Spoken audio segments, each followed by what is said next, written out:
is how you podcast and stuff. I think I remember how all this goes. Excellent. I had some chili cheese Fritos. Oh, that's one extra facet of my mood here is that I did just do a massive junk food binge. Oh, did you? What'd you have? I ate half a bag of Ruffles with French onion dip. Oh, there's the good shit. Yeah, and a big thing of peanut M&Ms. Oh man, that's good. That's really good. I'm feeling pretty good about it. Yeah. I made like a really tasty veggie soup that I've never made before. I just completely winged it. I just like cooked some onions and garlic in a skillet, and then added and then put a bunch of chicken broth on it, and then threw in like celery, carrots, potatoes, tomatoes. There you go. And then just put a bunch of salt and pepper and oregano in it. It turned out pretty good. I mean, a vegetable soup or a stew is kind of like that's the easiest thing to throw together, right? Because you can't fuck it up. Mm-hmm. I just was like, I want to do something real simple, and that I haven't really done. Mm-hmm. And it turned out good. Proud of you. Tastes like healing. Tastes like healing. Good. You need that. Mm-hmm. We all need that. Mm-hmm. We sure do right now. My foot's swelling. Oh, okay. That's okay. You know what? You probably got a break. Yep, it's time to gotta go in tomorrow. Yeah, gotta go in. You kicked it pretty hard, huh? Man, how hard did you kick it? Can I kick it? Can't kick elevators. That's not kosher. Don't kick elevators. Hello, dances with a woos. Don't hit. Hello, don't kick things. Don't punch things. Don't kick things. Don't punch things. It's not wise. That's our first Sockscast message. Do not punch walls. Don't punch walls. Don't kick elevators. 2022 is off to a good start, I think. Absolutely. I think inarguably, definitely yes. Yeah.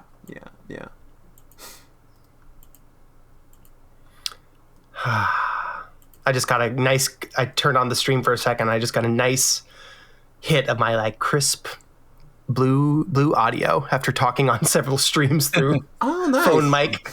Oh yeah. I thought you sounded different. Like 1 year, but I was like, yeah, of course, it makes sense that John would not bring his blue my snowball. A game. Yeah, you wouldn't bring your A game with you to your That's stream. the cash stream, the cash hangout friend stream. Yeah, there have been a lot of those. Absolutely, they've been really fun. It's really rad, Polly. It seems like it's been doing real well for you. I think so. Yeah, it's been a lot of fun.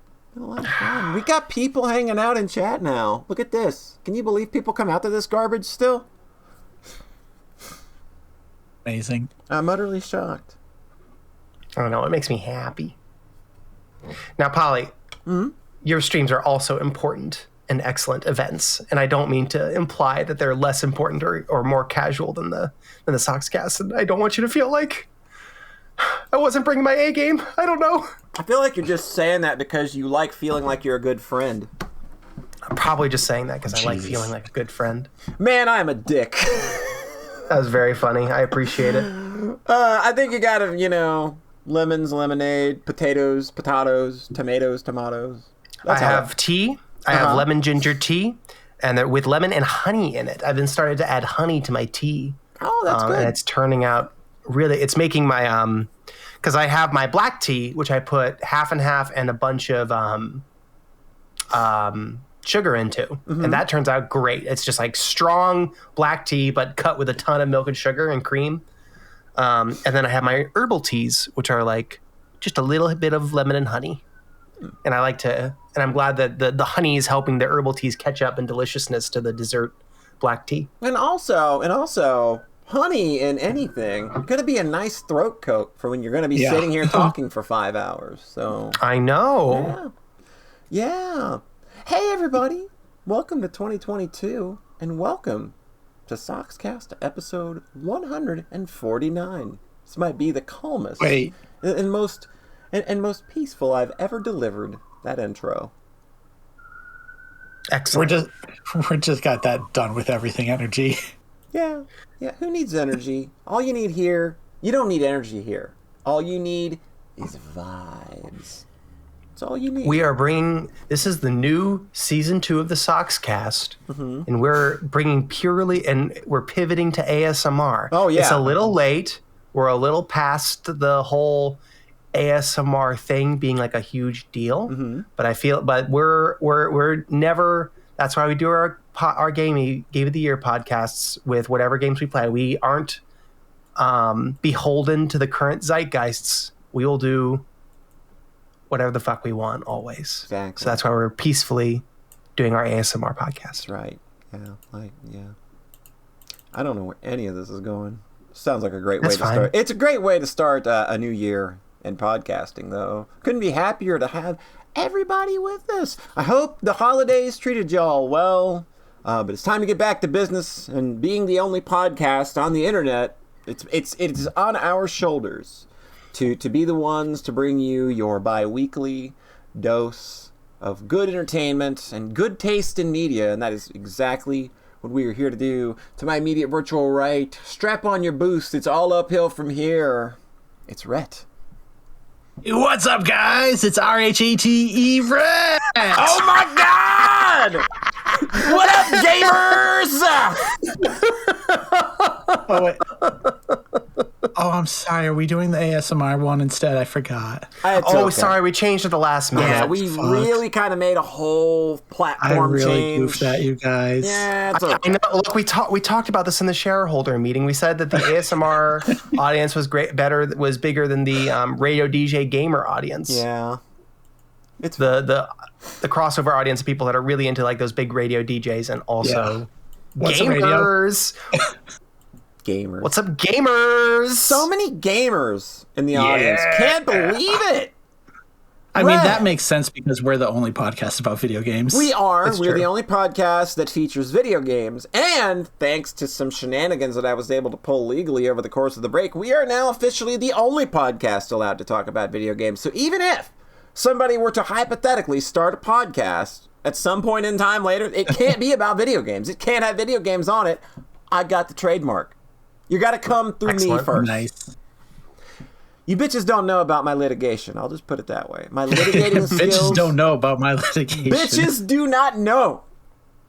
Women fear it and fish want to be it. That's what I'm saying. That's what I'm saying. Rhett, how'd the holidays treat you? Good. I feel like well, it's been an interesting time for everyone, it feels. Well, I mean, yeah. Slightly unprecedented even. Slightly, yeah. We continue to live in unprecedented times. Yep.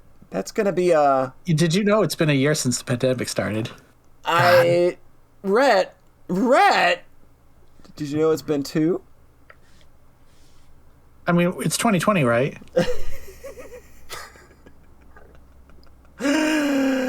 New year, new decade. I think that we keep trying to laugh about this, but when I hear the sounds that we make, it's literally just I can hear myself dying in real time.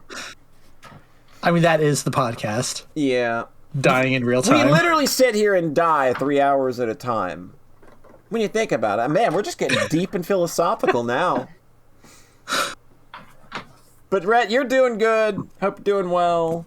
You're ready to... Hope I'm doing well. I hope you're doing well. I guess that's all I can really say at this point, right? It's hard to say glad you're doing well these days, because, God, you don't even know anymore.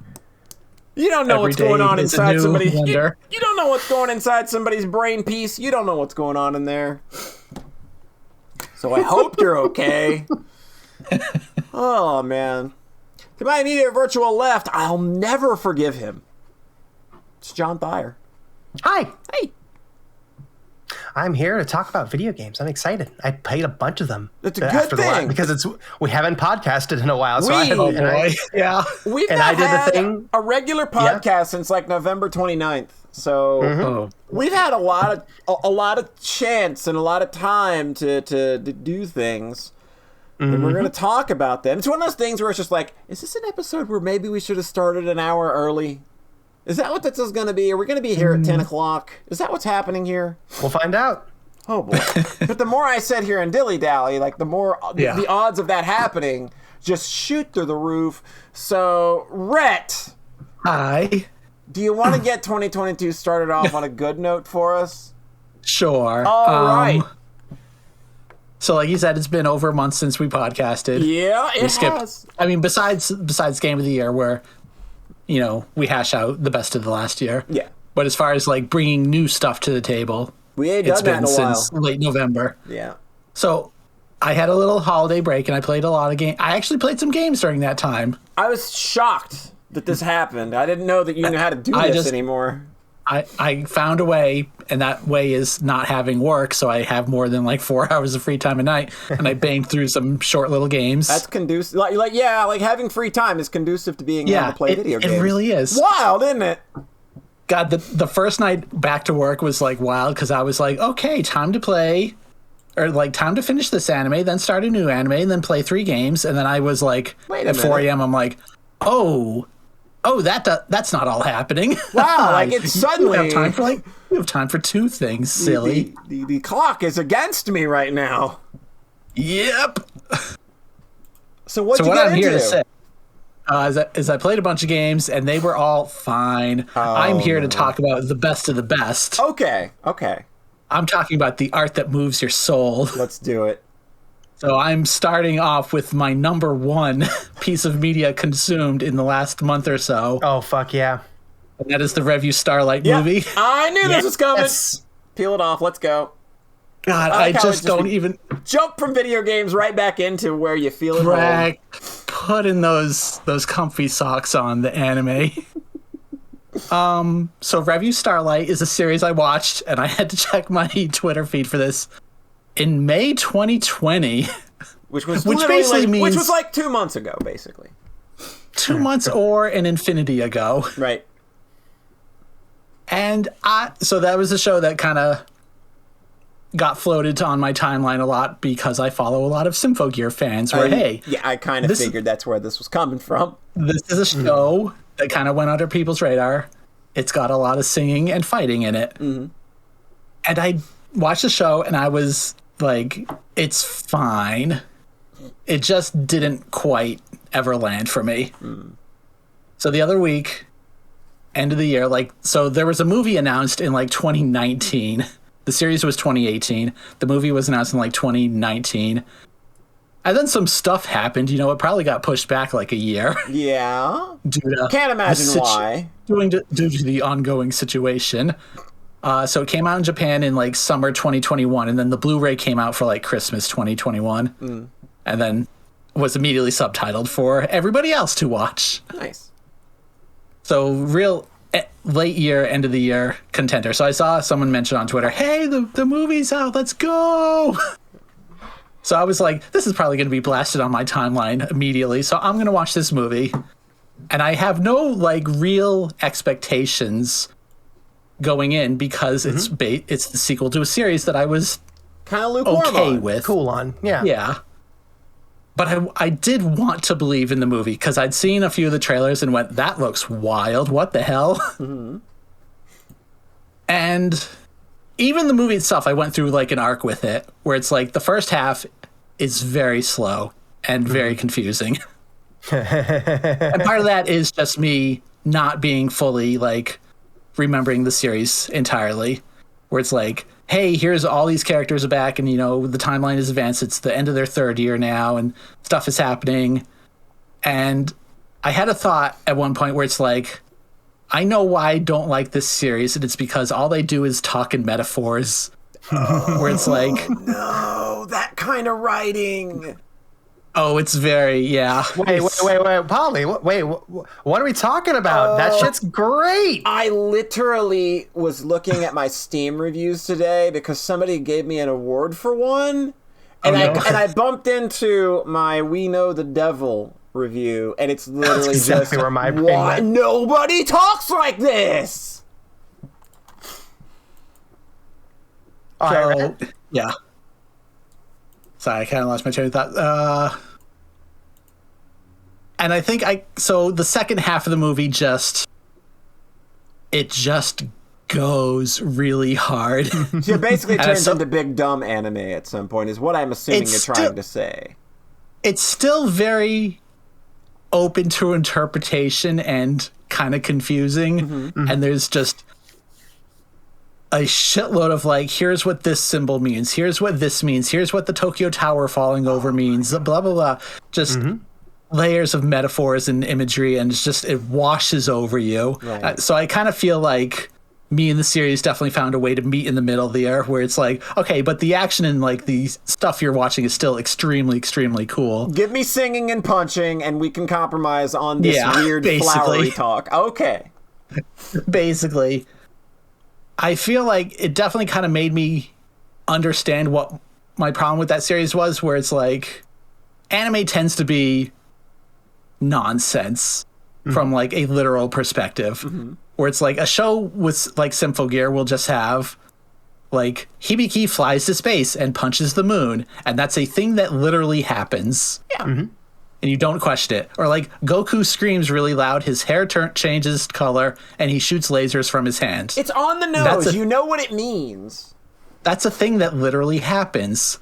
Yeah. Revue Starlight is like all these fantasy scenes that aren't meant to be taken literally. They're all like metaphors for characters' emotions. Oh god, that would just grate on my nerves, I think. And if everything is like that, every single piece of this piece of media is like that, that would drive me nuts. Because that's the thing, is like, it's a story about high school girls. They aren't actually like dueling each other underneath the school in this fucking underground fight ring. Oh god. But it can be hard to I do think Paulie would probably not like this series. I'm but it's also hard to be keep talking. And it's hard to like process it when it's like, because what actually happens in this series is actually more low-key than stuff like Symphogear or like Dragon Ball. The fact that you're also not supposed to take it as super literally has that disconnect. Where it's like the movie could probably be actually done as like 4 arguments between girlfriends, but it's just way more fun when those take the form of anime sword fights. And it's like characters clashing with their emotions and their positions instead of just yelling at each other. Right. So the second half of the movie is just, it's 5 revues in a row, and those are like the big musical set pieces. Each one just gets bigger and bigger than the last. And it's like, so it is an assault on the senses for a little over an hour of a 2-hour movie. It just goes so fucking big and hard. So I'm just completely exhausted by the end of the movie. And it's so like the series is also very much about theater. Like they're all students in a theater class. So the movie, of course, is like all the reviews are extremely theatrical and like hitting poses, hitting their lines, the music being all syncopated to the action on screen. It's very dramatic, where it's like, it's less about action than it is just being a drama, really. So I finished and like in general, I don't like movies as a medium that much. So to be so blown away by this thing and just like, I think movies, they have a different pacing than television shows. Yeah, because like, one is 7 hours long and the other is 90 minutes. But on the flip side, an anime episode, when it's only 23 minutes, they gotta move. They gotta be paced, in a certain way. So it's like anime is interesting because it has in the short term and, the long game of having 12 or 13 episodes at like the minimum. Right. Whereas a movie, it's the length they want, but it's also usually between 90 and 3 hours. So I finished the movie, was completely blown away, and I just kind of casually was like, yeah, I'm going to give it a 10 on my anime list. And like, I don't give 10s that often. This is like the first one since Symphogear. So that's, about 2 years. Like Love Live Sunshine, I bumped up to a 9, and that was my anime of the year. Cool. So I went back and did the obvious thing of rewatching the series, because I was like, am I missing something here? Because holy goddamn, that movie, huh? Yeah. And I was going to watch the series with a commentary track that one of my favorite VTubers, Rene, just did. Oh, yeah. And like 10 seconds in, I realized, oh, wait a minute. This is a series where you're reading dialogue, watching the show, reading song lyrics all at the same time. Yeah. It's one of those real assault on the senses series. Yeah. I cannot handle someone also talking over that. Oh, that would drive me fucking nuts. Yeah. Because I was like, I want to do a proper reanalysis of this. I don't want a super fan talking over the whole thing. Yeah. I will probably watch that at some point and just focus mostly on her because I just have now rewatched the series. But as a revisit, it was like, oh, this is so obviously the wrong move. Yeah.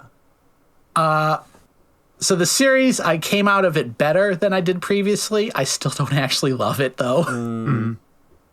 Where I just think there's a disconnect between, I don't know, like the pacing just feels kind of weird. There's 9 characters in like a 12-episode show. So like half of them kind of get really, really shortchanged. Like they get 1 episode and then they don't do anything the rest of the series. One of the fights, like right towards the start, has like, to me, the completely wrong pacing in the fight versus how fast tempo the song is. So it's just like really high energy music playing while the characters are like in a sniper match, which is like slow and, you know, kind of more methodical. It's like, oh, this one, like the action is not fitting the music at all. What the hell's going on? And but like that's episode 2 and it gets better after that, but it kind of stumbled right at the start and that was not great. The back half of the show is still really good, but I think my main problem is that this is one of the things I wrote about 2 years ago, is that I really don't like the main characters that much. Aww. That's instant poison for like almost any crippling. property. It's so crippling. So here's the thing about the main characters that I don't like, is that they made a promise to each other when they were 5 years old. Oh no. And that's their entire motivation, the entire show. Oh, it's so bad. You just have to accept it or the show breaks for you. And it totally broke for me the first time. Yeah, that would just completely like, come on.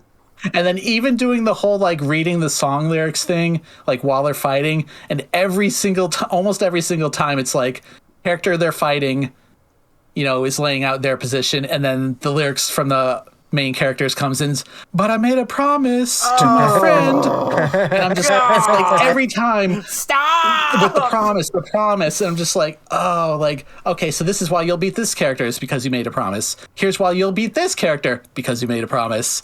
So it's just so intensely hammered in, even the climax of the entire show. Oh, jeez. So the movie moving on from that may be my favorite part. Because like is such a weird. It sounds so lopsided to me in terms of just like a media experience. I mean, it's like from a director who has worked with Ikuhara and is like very obviously trying to make his own Utena. Oh, right. Yeah. Like that is like the underlined inspiration for this whole thing. Clearly, that makes like as soon as you told me who he worked with, yeah, I get it now. One of the Twitter comments I saw was like, "This is the most Ikuhara thing that's not actually directed by him for the movie." Yeah. It's just like the whole promise thing is so overbearing though, when it's like, you know exactly how it goes, where it's like, we made a promise on that day that place underneath the Tokyo Tower. This is our destiny, our promise. It's so. I mean, God, you know what? I love Metal Gear Solid, and even Metal Gear Solid has a dumb "we made a promise" plot line. I'm just like, Jack, do you remember? Yeah. Oh, jeez. This is literally anime. Jack, do you remember? Oh, so one of the girls is like tsundere for the first like 3 episodes because she thinks the other girl didn't remember the promise. Oh, like it's so you overbearing. don't remember the promise for when we were 5 years old and we are now teenagers? Are you telling me you don't remember? That's the other thing that really bugs me about the promise, is that they are so explicitly 5 years old at the time. I know, that's so stupid. It's so young. I don't remember shit from a month ago. How is I don't remember being 5, Right. literally. I remember the morning of my 5th birthday. That is all I can remember that far back. That is literally the farthest back I can remember. Is the morning of my 5th birthday. It's crazy. So, like... And the promise that Rhett did not keep. So it's like, it's the 5 years old part, and then it's also the fact that by the end of the show, to make it fully click, you might also have to start shipping them as well. And it's also like, oh, now, like, they're teenagers now, but also they haven't seen each other for that huge gap of time. So it's like, were you in love at 5 years old? I don't even want to think about that one. That's really weird. It's real dumb. Like, come on. Yeah. Like, you hear about it all the time. Like, kids promising to marry one another. It's dumb, but it's what kids do. They want to be grown-ups. They say grown-up things. And to imagine somebody holding on to something like that into adulthood or pre-adulthood is just like, my brain just is immediately poisoned to this franchise. Yeah. So, like, as hard as I tried, like, reading, like, analyses and, like, thematic stuff for the TV series, I still just feel like I just can't get there because it is fundamentally a story I'm not going to connect with because of the promise stuff. Like, it's just, that's way too stupid for me to get on board with. Yeah. So the movie, so then yesterday I rewatched the movie with new fresh eyes and was like, okay, is this going to hold up? My first 10 out of 10 out in 2 years. And it totally did. There you go. Despite the promise stuff, despite like thinking at the start, oh no, is understanding more of this going to actually make it worse? And then also being a little annoyed that, like, well, I understood everything up till here, but like still having half of it not make sense was almost frustrating. Yeah. Where it's like, man, what is happening in this thing? The director said something like, I wanted to make a work that will have a different impression on you depending on the age you watch it. And I think that's really interesting. Cool. If I watched this at 5 years old, it would be the most romantic and cool thing ever. If I watch it as an adult, I'm going to literally have my brain falling out of my eye holes. I do think they may subvert the promise thing a bit in the movie to make it seem like her holding on to that for 12 years was not a great move, actually. I would hope there'd be some kind of weird commentary about that. It's definitely very, very open to interpretation. There's a lot going on in this movie. But, like, I had a significantly less kind of burn it all down nihilistic view of the relationship the second viewing. So I think it really is complicated, but it is such a good fucking movie. Awesome. It's so much. It might be like my favorite movie ever. Oh, that's so weird. Freaking cool. It's interesting because it still feels lopsided to me. Yeah.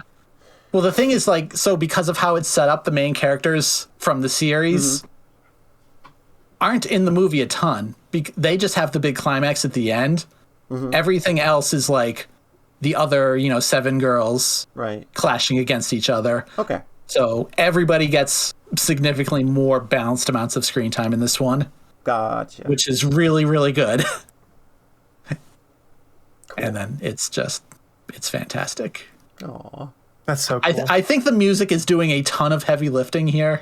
I mean, that's the thing with these kinds of stories here is that when they let things speak in terms of like visual metaphors and music, like you're kind of using a lot of the stuff that like film and animation is really, really, really good at, which is like those big visual moments and those big music set pieces. So when you have a whole intimate story, but you tell it by blowing it up with these big visual metaphors and songs, like you can make something extremely potent doing that. Yeah. That's why this sounds really compelling to me. Even if you're like watching it going, I don't know what's going on. Well, in that case, because then the first time you go through it just like, oh, I bumped my mic. Just like, oh my God, this is so pretty. Yeah. And then you can get through it and then be like, oh, I kind of get what you're going for. This is cool. I know, that's the thing is like, even now it's just like, I kind of get what you're going for. I think with the I think with kind of arty movies like this and this kind of language, like even if you don't dig deep and you're like, I have an intense reading of what all these symbols mean. Yeah. I think that a lot of it kind of comes across on kind of a subconscious level. So you can still just watch it and then have like a very strong visceral experience, even if like consciously you're like, wait, what? Yeah. Like I saw some things like, here's the parallels in the movie. And I had like literally just watched the movie and was like, oh, I missed all that. Huh. That's interesting. Where it's like these two characters do the same thing like 20 minutes apart. And I just totally missed it. It's like, oh, huh. Interesting. And like them doing the thing has like totally different and opposite implications each time, like because of how it's framed.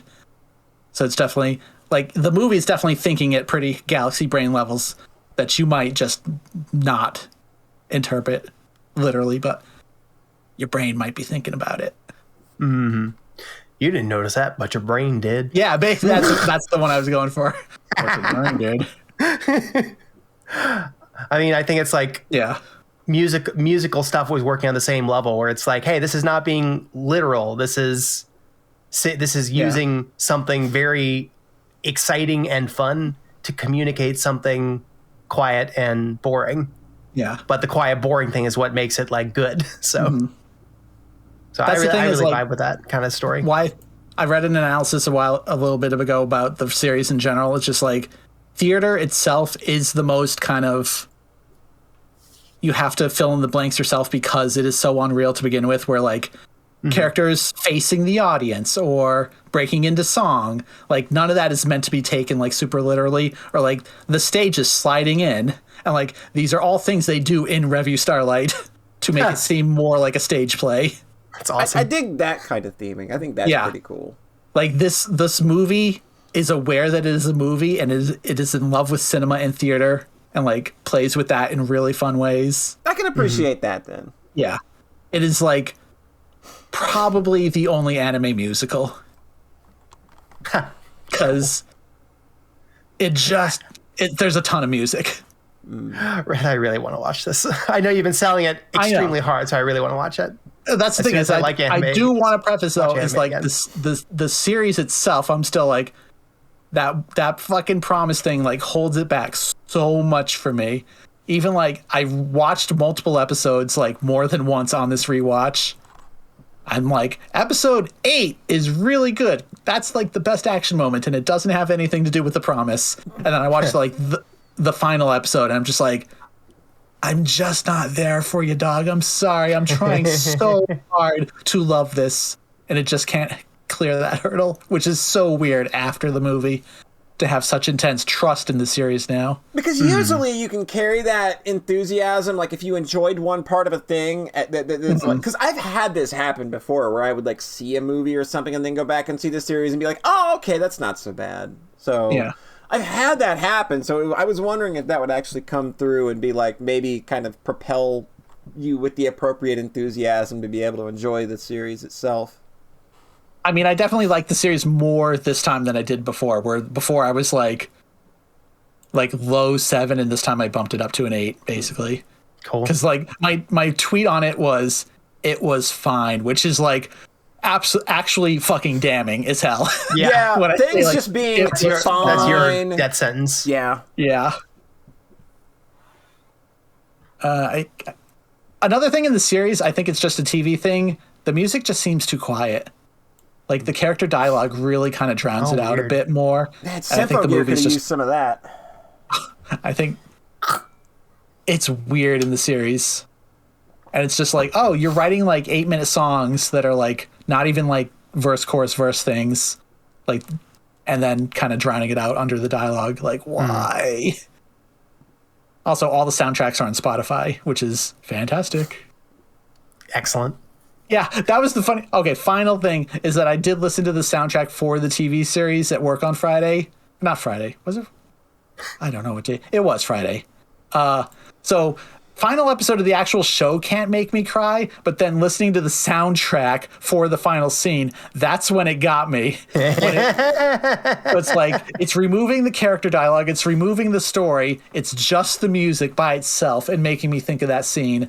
Then it got me. I'm like, you got to be kidding me. Fuck yeah. I mean, we emotionally connect to things in different ways, so it could just be that through audio you connect to things more. You connect to things. I think that's definitely a thing, given the whole Simple Gear saga. Given that. Also, the movie just kind of lifts a scene from Mad Max, which is wild. That's very good. They're just like, hey, this is cool imagery. Can we have it? Thanks. Good. I'm 100% not joking. There's like no conceivable way it's not just a direct reference slash lift. That's so cool. I like getting an increasingly fleshed out perspective on kind of like what you're pulling out of anime. I feel like talking about that, like that music thing and whatnot, we're kind of getting into kind of digging at something essential there of just like when the language itself is just really strong, if that like the way it's saying what it's saying, hits you really hard. For some reason, if they sing it, it's like automatically twice as good. I mean, because also speaking of music anime, fucking Love Live, obviously. Yeah. Fucking fantastic. So, Polly. What you been up to? Oh, things. I did stuff. Okay, John, what have you been up to? I got a post recording podcasts. I mean, I guess the first thing is like I got up to a lot of streaming over the break, like way more than I ever do. We did a lot of streams. We did Christmas streams. We did a New Year's stream. We've just been streaming on the regular. Nice. I like streaming now, weirdly enough, which is a weird thing to say when you've been doing it for 7 years. But kind of like realized last night, wait a minute, I actually like streaming now. It's kind of fun. Wow. I did a lot of that over the break. Just played a lot of things, talked to a lot of people. It was just a fun way to hang out with people when you can't really do that right now safely. So that was a cool thing to get done. I started and after we got done with the end of the year podcasts and stuff, you start that like, okay, well, what's going to be the first thing I play now? Oh, you get to digging through that library, and it's like, well, I've got this cool looking Toho fan game in my library that looks neat. Let's have a look at this. I played Udongain X, which stars everybody's favorite cute moon rabbit, Reisa Udange Inaba. She points at things and shoots. That is something that the person who made the sprites for this game was sure to maintain, and that she makes a finger gun and shoots bullets. Finger gun the game. It feels real. Like, it just...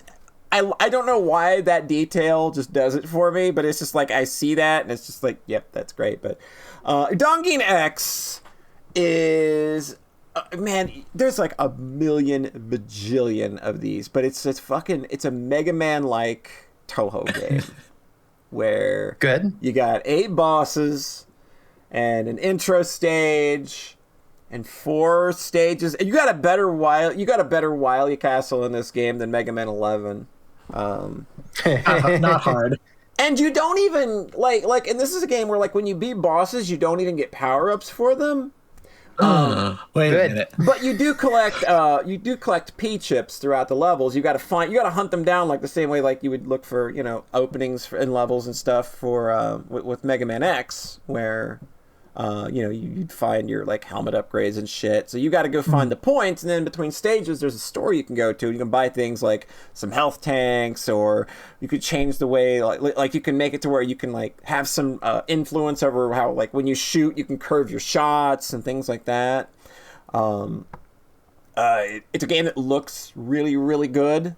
The sprite work of this game is fantastic. There's so There's so many cute references that I did not notice the first time until I saw the creator's Twitter, and he was showing the fighting game references that he had put into these little Toho sprites, and I just thought that was really, really great because there's so much personality. But it's just like, hey, like they even used the Mega Man X in-game font for like the text boxes and stuff. Cute. It's very silly. It's actually, if you know Toho lore, like there's a pretty fun little story here being told with Raisin. So like if you know like what her deal is, there's a really cool story being told there. So when you get to the end and you fight down and you finish the final bosses, it's like, oh, that's really cool. But it's just like a really solidly put together little Mega Man like that I think I think it's better than Mega Man X3. But although the soundtrack sounds like that's what they were trying to mimic, it sounds like they were trying to mimic Mega Man X3's soundtrack, and that soundtrack is bad. Yep. It's just like, and I'm pretty sure the songs all sound like they all sound like MIDI to me. So I'm wondering now if they just incorporated MIDI files and that's what you got, or if they just recorded MIDI files or whatever. But yeah, it's got that MIDI sound to it. But this is just a quality game, top to bottom. Like there's not a lot I can complain about it with. I think the level designs are great. The boss fights are fantastic. There's not a single one in the game where I was just like, oh man, this is horrible. And there's not. That's saying something. There's not a boss rush at the end. There's not fucking stupid refights at the end. That made me even happier. So it's really not a Mega Man game then. I mean, if we're talking about Mega Man after Mega Man 1, where they just got lazy and were like, I don't know, like, because in Mega Man 1, they incorporate the bosses into the stages. Yeah. And they do that in Mega Man X1 as well. And then after that, they just throw it out the window.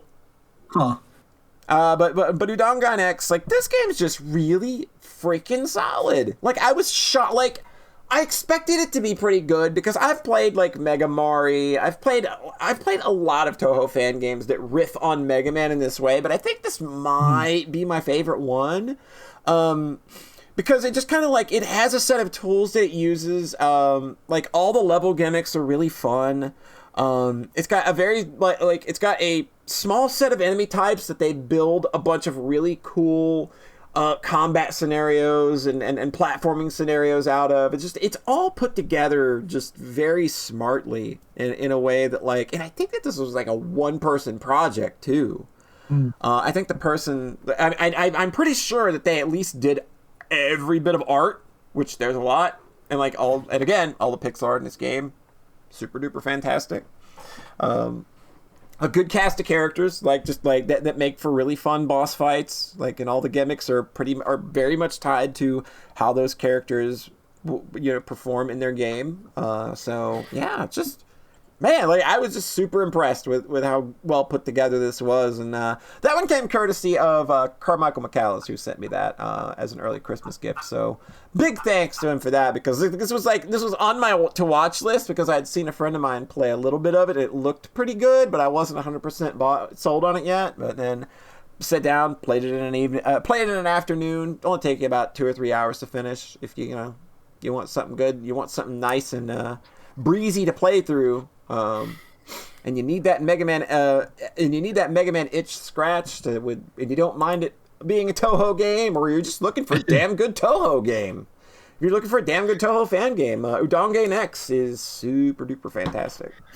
Well, Polly, I like a good Mega Man X riff, and I also like games with extremely adorable fairy enemy sprites, which I'm seeing a lot of in these clips. It's got amazingly adorable fairy sprites. The character sprites are really, really fantastic. There's so much character in them. Like when you're fighting them, they like it was like I would find myself getting lost in their animations sometime, like when they would like do attacks and stuff, which they're all telegraphed really well, by the way. Unlike Mega Man games, where I feel that a lot of Mega Man games kind of just bullshit throw out attacks and don't really telegraph a lot of things, especially those older ones. But yeah, they're basically is Mega Man a Euro shmup when you think about it? Kind of. I mean, you have a health bar. You have shops. Oh man, yeah. You could. I think you could call those. I mean, good Mega Man didn't have shops. That's a good point.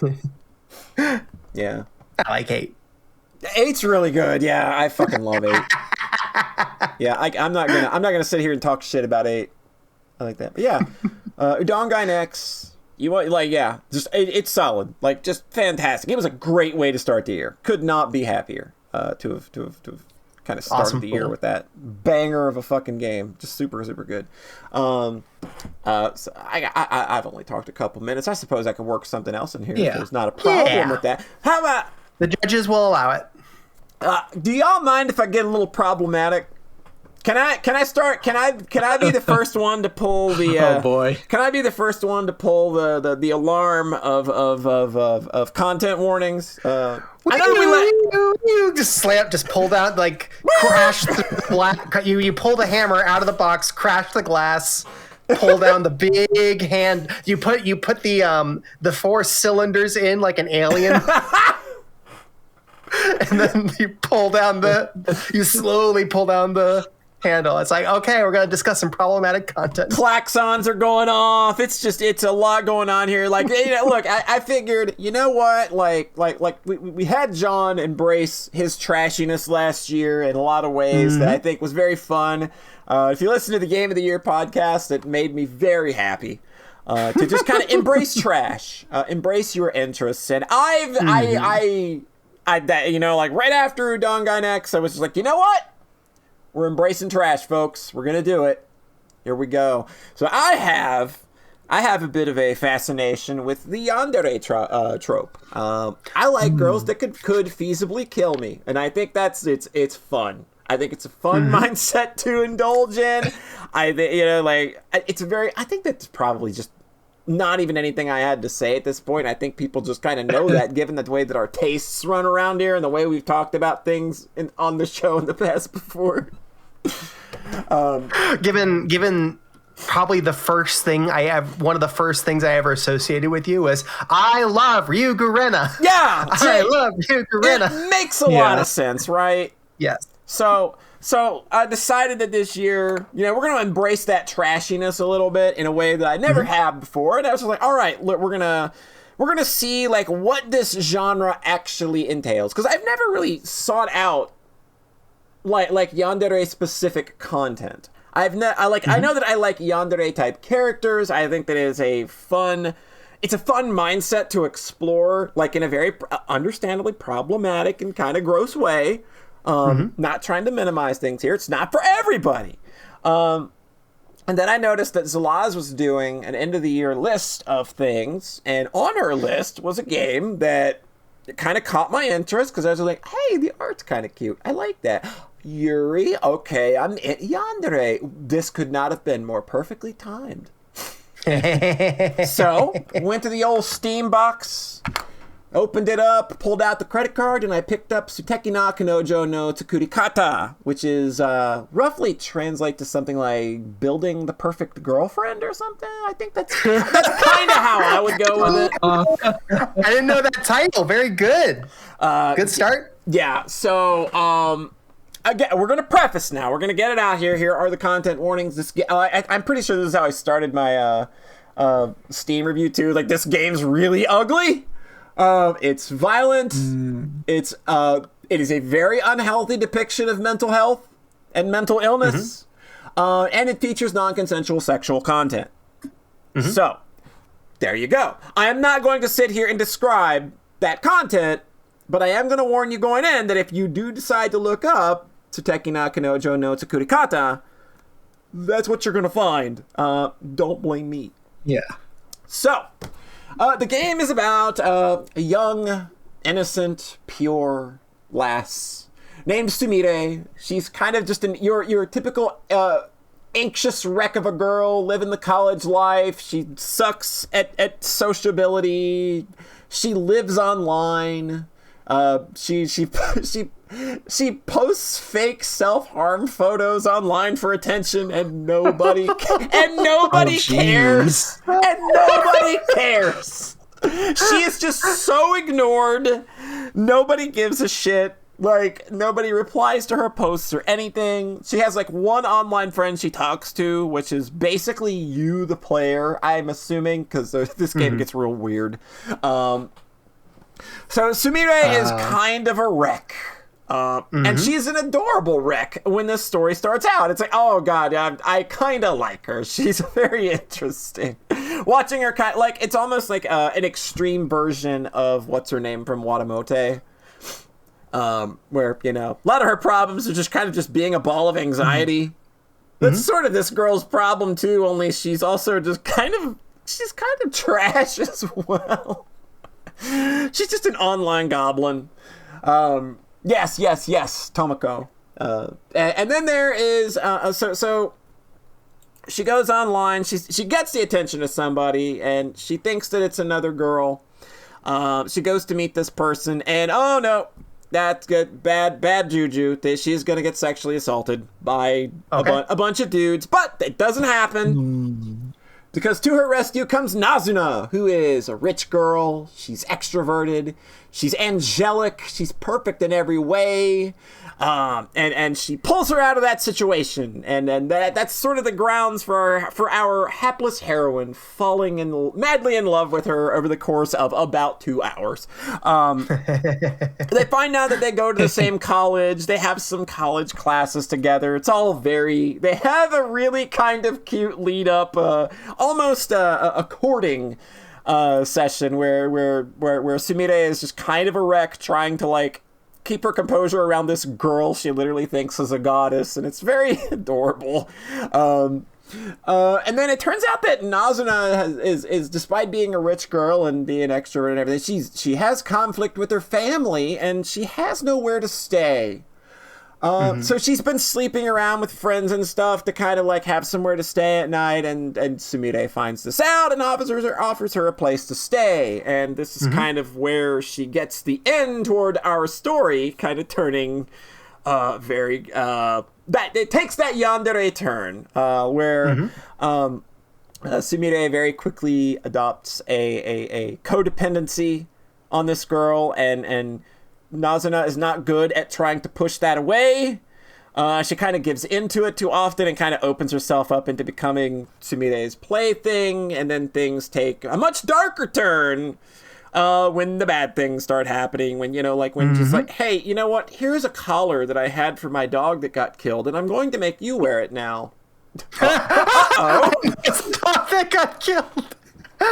Oh, boy. Good. Good start. So yeah, the story does take that turn, and it's, and I was kind of here. I was like, okay, this is fine. And as I'm playing through the game, I'm noticing okay, yes, Sumire is an asshat. She's doing very cruel things to this poor girl over the course of this relationship, becoming more and more toxic, more and more awful, and this girl not really having a way out. Given the whole parental thing. And by the time I get to the end of the story, it just kind of drops off and ends. And what I didn't know going into this game is that, all of the content that one would be looking for coming into a game of this fashion is hidden behind a lot of the bad endings. I literally played through this game, and I only got one bad ending the first time I played through it.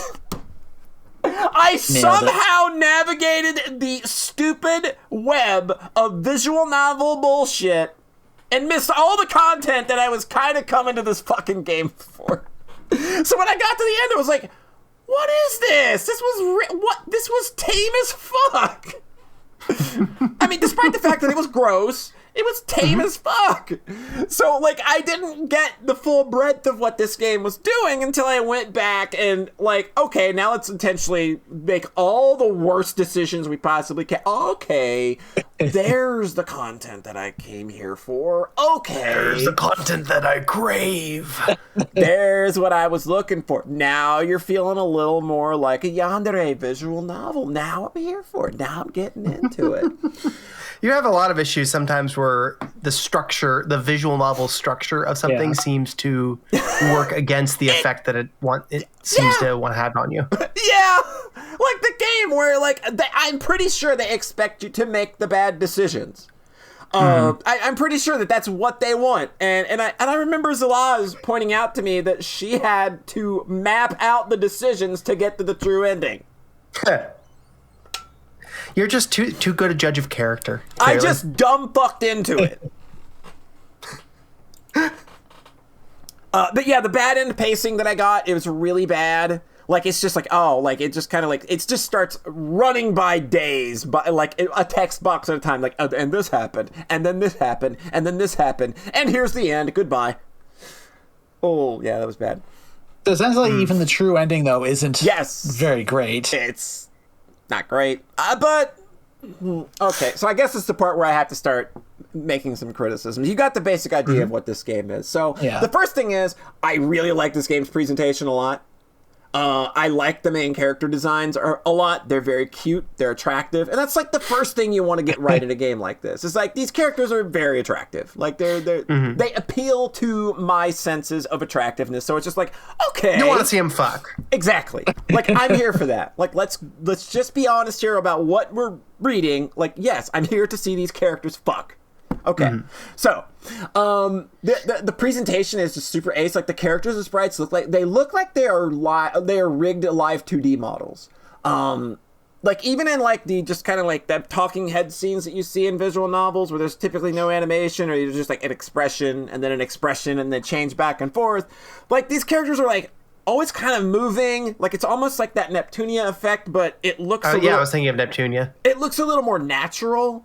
Where the kind of like when they're talking or moving around, or they'll like move their head to emphasize a certain syllable, and their hair will kind of move along with it.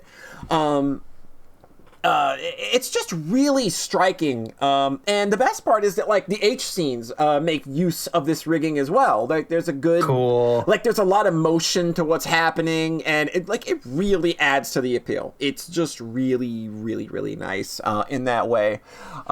I was very, very happy, like, with most. There are some things, okay, not my kink. I got you. I know why you're here. Not my kink, though. I do know that I can point out that 30% of people that have played this game did get the P ending. I knew you were talking about the best ending. It was very funny. It was funny to me to see that as a statistic. To be able to look at that. The penultimate ending. Thank you, Raven. The penultimate ending. Fuck. Very good. Why isn't Raven writing our show for us? God damn, Raven, you're a genius. But yeah, not everything was my cup of tea, but I in general really liked how these things were put together. This back alley scene with what did we call it? Like the tasteful thigh placement, I guess, or the tasteful that. It was like, you know what? Feeling this. Yeah, I'm here for that. That's really good. Okay. I think that's the one John sent me a screenshot of. Yeah. Like, and there's just a whole thing there where it's just like, man, that's just real good. You could, okay, I'm here for this. And like, when I was there for it and when I was enjoying that stuff, it's like, okay, I'm wallowing in this filth, and it's fun, and at nearly every point, and this includes like the writing and the H scenes themselves, the writing, it just never feels into it at all. Like, the pacing is bad. Like brutal. The H scenes, like, they'll get going, right? Like, you'll have like a really solid start, and you could really luxuriate in this moment, make it better / worse, however you want to look at it. Could do so much by luxuriating in this mindset and what's really happening here, and it just never feels at any point like the person that's writing it was into it at all. Like, it was just like, all right, well, I got started, and then this happened, and then there's the bad ending, whatever. Like, so you get going, it gets really good, and then you just get dropped off. Like, there's no, like, and every ending is like that. That's so weird. Yeah, didn't finish 0 out of 10. Yeah, yeah. I mean, other than the back alley scene, really good though. Nice. I could use my imagination to finish that one. Like, I feel that this game needed to be proud of being what it is, but it really just feels like a writer trying something because maybe the other stuff wasn't working. So it's like, okay, I'll make something that's really gross. I'm not really into it, but maybe that's something that'll sell or something. That's kind of the vibe weird. that I got. That's the vibe. That's so weird, because I think if you're doing that and you're not into it, you don't also then include a P ending. Yeah, but yeah, it's so Like weird. maybe that just crosses a line for you that you're like, yeah, I'm not going that far though. Yeah. I just kind of feel that like the writing, like I think I put it like in my Steam review that like you are free to wallow in the trash, but the trash is just not very interested in it. And it's unfortunate because again, I like these character designs a lot. I wanted to see them do more with this idea. I wanted them. It's just like the ways in which they get Sumire's personality right feel really good, but like they don't luxuriate in it at all or try to enjoy it. It's just more of like, okay, and then bad thing happens, the end. Mm-hmm. Let's see, like Zalaz says, the devs' previous games have all been pretty vanilla idle fantasy stuff, so this just might not... Yeah, that kind of... like, if that's what it is, and it feels like... Yeah, that's what this feels like. It just kind of feels like we kind of don't do this, but maybe this is a niche that we can like, tap into and stuff. Yeah, like, I wanted to enjoy this a lot more than I did. There are things there that I like about it, but ultimately, it just kind of like... I was just like I just kind of sat there after finishing. Funny joke. Wow. Funny. Okay. Here's some. You want some Steam stats? Yes. Yeah. They have 3 previous games. 45 reviews on the first one. 14 reviews on the second one. Mm-hmm. 7 reviews on the third one. Ooh. And then on this game, 708 reviews. This game got review bombed. Also, it's got attention at the very least. I know it actually does have the lowest score. Yeah, but people played it. No, they didn't. No, they just review bombed it. Okay. This game got review bombed because there's mention of a guy in it. Oh Jesus Christ! It's not even a scene, and you never see a guy. It is mentioned as something somebody sees on the girl's phone. Oh my God, that's dark. And that's it. That's enough to get you the not actually Yuri tag. Oh, that's dark. Yeah. But there's that's also not like the this direction whole... I thought that was going to go. There's this whole sci-fi thing as well, where they're like, again, like the way that you like she like uses her phone to communicate with somebody named Doc the whole time, and it's basically assumedly you. And they're alluding to some kind of weird brainwashing thing going on, but they don't elaborate on it at all as to what it means. It's just, for some reason, the text at the end of the game starts glitching out, and it's like, well, what does this mean? Like, I don't understand. Like, what are you trying to tell me here, game? This just seems like it's kind of half-baked as far as like the actual drama's going. Yeah, like the actual drama, like the actual content you would come to something like this for. Everything just feels so like your heart's not in it. Like all I could do the whole time while sitting there was like, I could have written this way better. Like, I have no experience writing anything that's yandere other than the bits that we did in her lullaby, and I know that I could have like taken this idea and did a whole lot more with it for people that like that kind of thing. I just kind of ended up really disappointed and coming away with like, you know, 1 or 2 scenes that I think really good, like that's good stuff, but my brain has to finish them off because you didn't. Oof. Yeah, so that's me wallowing in the trash. And then being disappointed because it wasn't trashy. It wasn't trashy enough. That's beautiful. Yeah. I totally understand. I understand exactly what you mean. And I've played lots of smutty games that like feel half-baked in that exact way. Just like you didn't really want to go for it. Yeah. Like to write something like this, I think you've really just got to fucking lean into it. Like, you know what you're writing. Just go for it. It's all imagination, baby. Like, enjoy yourself. Like, let yourself be in that shitty mindset and just take it as far as you can go. Or why fucking bother? Like, why put out something that your heart's not in it? Like, I feel nothing here, you know? Like, I had to write, you know, I had to use my brain to make the part that I liked actually better, you know? Well, thanks for sharing that with us. And I appreciated this take. And I have been browsing VNDB looking at the Yandere heroine tag plus girl x girl romance tag. That's not a lot of stuff, unfortunately. Nope. Not a lot. Yeah. Sounds like I'm getting the bat signal flashed to me. You know, like, maybe it's time. Obviously. disappointing. Yeah, so that's Suteki no This one's cute, though. Tsukurikata. Yep. Just kind of... Yeah. The worst part is I'm still like, I check that out. Do it! It's in my library. You can check it out. I know. I like the characters are cute. And the couple of They're scenes... so cute. There are a couple scenes in there that are, if you can get into it. How long would you say it is? How many hours do you have? I think I finished it in like 2 hours or 2 or 3 hours. Oh, Jesus. That's really short. Yeah, I only paid like $5 for it, so... Yeah, you have 3.8 hours total with all the. Yeah, I went back. Like when I finished the true ending, I think it took like 2 hours, and then I went back and did all the bad endings. All that entails, and I'll just leave your imagination to that part. Yeah. So if it's not going to be like, I think it's better to be short if it's going to be like kind of half baked and disappointing. Like, well, yeah. Like if this would have been like 7 hours, I'd have been pretty angry. I think. Yeah. Oh, it's a 20-hour VN, but the ending's totally worth it. And then you finish it and you're just like, no, it wasn't. Yeah. There's a lot of saying the bar for Yuri Eroge is pretty low and it's depressing. Yeah. Trust me, like when I went to VNDB and looked at the same tags when I finished this game, it was very disappointed. It's just like, there's not more of this? Seems like it should be. It feels like this is something that there would be a lot more of, yeah.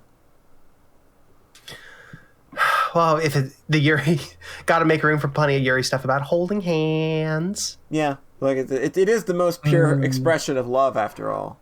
Mm-hmm. Completely pure and unphysical. Yes. Before they grow up and go and have real relationships. That's why it's so perfect and ideal. Exactly. God. I did like that this was a college story and not a high school story. I like that. That is nice. I think that's a cool idea. Like, yeah, that's not a setting you see very often. I swear that's a thing. I don't know. They probably... Steam can be weird with younger characters. No, it's very much set at a university. Like it's not something that it's not something they did to get on Steam or to bypass any kind of ratings stuff. Like it's actually like the school, the classrooms they go to are actual college, auditorium type classes. So cool. Yeah. Well, thanks for sharing your take on that. I am very here for. I think we're all very here for nuanced takes on this stuff. Yeah, like it's always like it's fun to kind of indulge this part of your brain, and then like when the stuff you use to indulge it is kind of disappointing. It's just like, crap. What was even the point? Well, crap. John! You know what's extra funny? What's extra excellent is that you made the choice that you were ready to jump in on this, and then you immediately started posting on it about Maine.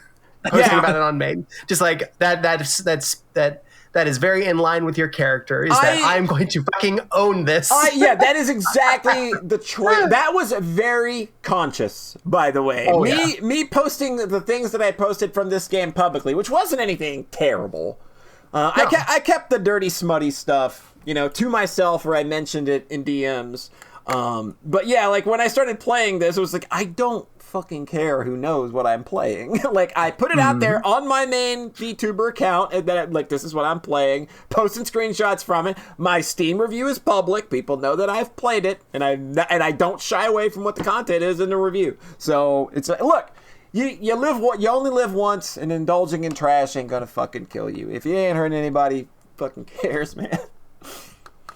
And that's a good thing. I think at this point you're ready to, if there is somebody that's going to yell at you, fucking draw them out and so you can get rid of them now. Yeah, that's kind of just at this point. If you've been around me enough, and this is the breaking point. All right, John, what you been doing? God, I was like looking at those VNs that were tagged that, and the first one was like sisterly bliss. Uh-oh. God. All right, life is good. Yeah, it can be. Well, there's one we can talk about in a little bit, I think. Mm-hmm. I finally once CC'd Batsugan. Oh shit! Felt real fucking good. That's such a hard game. So goddamn hard. Oh. I worked on it for like a month plus in the summer, and then put it down, and then came back to it and then polished it off in like a couple hours. I just was like, and then it all came together just like 6 months later. And then it just all came together. Yeah, that game's always kind of been a bit of a problem for me because the bullets, I feel, are a little, I think they mix into the background a little too much. Gotcha. I managed it. I think I just had to learn the stages real close. Yeah. But oh god, it's so fucking pretty. Oh my god, that game is. So this is the last Toaplan shmup. Yeah. So people will say like, oh, this is the first bullet hell also, which is probably true. To me, it just feels like I've played a lot of 80 shmups and I played a good chunk of Zero's shmups. This is like, it feels like a perfect marriage of like bullet hell and classic shmup stylings. Yeah. And that's really cool to me because it just feels it didn't come across like half baked. It came across like the best of both worlds to me, where it was just like still pretty strict and clean, I guess, or like, I don't know, bullet hell. A lot of bullet hell stuff can be like, and this is the pattern this is the fuck off pattern. Oh yeah. Through. Like, we are bombing this every time we see it. Yeah. And there's a little bit of that with Batsugun, but like you only get one extend, so you have like 3 lives due to the whole game. Ooh. Like it's pretty. It feels built to. You're not mushing your way through it with resources, right? Basically, yeah. And that's the way that it feels kind of classic to me. Also, just those really nice, like chunky synths, chunky classic arcade synths. This game has got incredible sound hardware. Yeah. So it strikes a really good balance for me, where it felt kind of perfect. Just like this is sort of an ideal shmup texture for me. Just the experience of playing it. I played with the Pink Lightning girl, and I really enjoyed her weapon. So it was a long journey getting there. It does the perfect cherry blossom thing, where stage 4 is like at almost as long as the previous 3 stages put together. Yeah, it feels fucking great because stage 4 is extremely good. Yeah. Like it like when you sell the marathon stage late game, like it feels so good, like in perfect cherry blossom. So I just had a blast with this. I'm really glad I stuck it through and got to the end there. And that's one of those 1 CCs you get to be proud. You get to be proud of that 1 CC. That's not one everybody gets. Yeah, I feel good. I feel real good about it. It is a 12 on the Shmup STG difficulty ranking, according to the Japanese wiki. That feels fair. Going up to 50. Yeah. That's the one where Gradius 3 is like a 30. A 32 or something. Like above like an R-type. Yeah. 2 all being like 28 or something. Yeah. I had a lot of fun. I feel like my abilities are growing because I also played all of Blue Revolver. Ooh, that game. A game that I played 2 stages of and got my shit pushed in so hard. So Blue Revolver's really hard. Red played it a bit ago and was like, "Hey, this seems extremely good." Yeah. Just like, but I was like, energy also, wise, I got fucking wrecked in like stage 2 or 3, and then I put it to normal. And basically, like, this was as hard as any of my arcade 1CCs. Mm-hmm. It was just, I just played it nonstop for a week. Like, this is all I played over Christmas break, essentially. Jeez. Oh, nice. So I played it on Hyper. I started off, this is something I'm going to keep harping about every single time I talk about the game forever. I started off on power mode because I like dealing a lot of damage very quickly. Yeah. Yeah. Like, that's what feels good to me. Like, if I have to aim a little more, fine. I like dealing a lot of damage very quickly. So I picked the focused power shot, and then the super laser special. And I was like, this feels right for me. And then I played it, and it was like, this is kicking my teeth in. And also, these enemies have a lot of HP, huh? Oh, yeah. These enemies have a lot of HP. They tanky. Wow. They tanky. I don't fully like that. But I have my special. So the point is that you're supposed to use your special on these enemies. The special actually uses ammo, which is very unusual, I think, in shmups. Is it's not like a bomb; it's like actual ammo you collect from enemies throughout the stages that you spend on using your special laser or whatnot. So you get like a full meter of it, and then you spend it, and then you raise it back up. And managing your special is a big part. Your special ammo is a big part of routing the game. But it didn't quite feel right to me because I kept having to like just to kill these like basic popcorn enemies. It felt like I needed to use the special, and I was like, this doesn't feel quite right. And I looked at some strats online, and then people were like, oh yeah, they really buffed the options shot type. And then I started playing with that, and it's like, oh, this just kills enemies in a normal amount of time. Yeah. Oh, hey, now it's actually a shmup and not a Euro shmup anymore.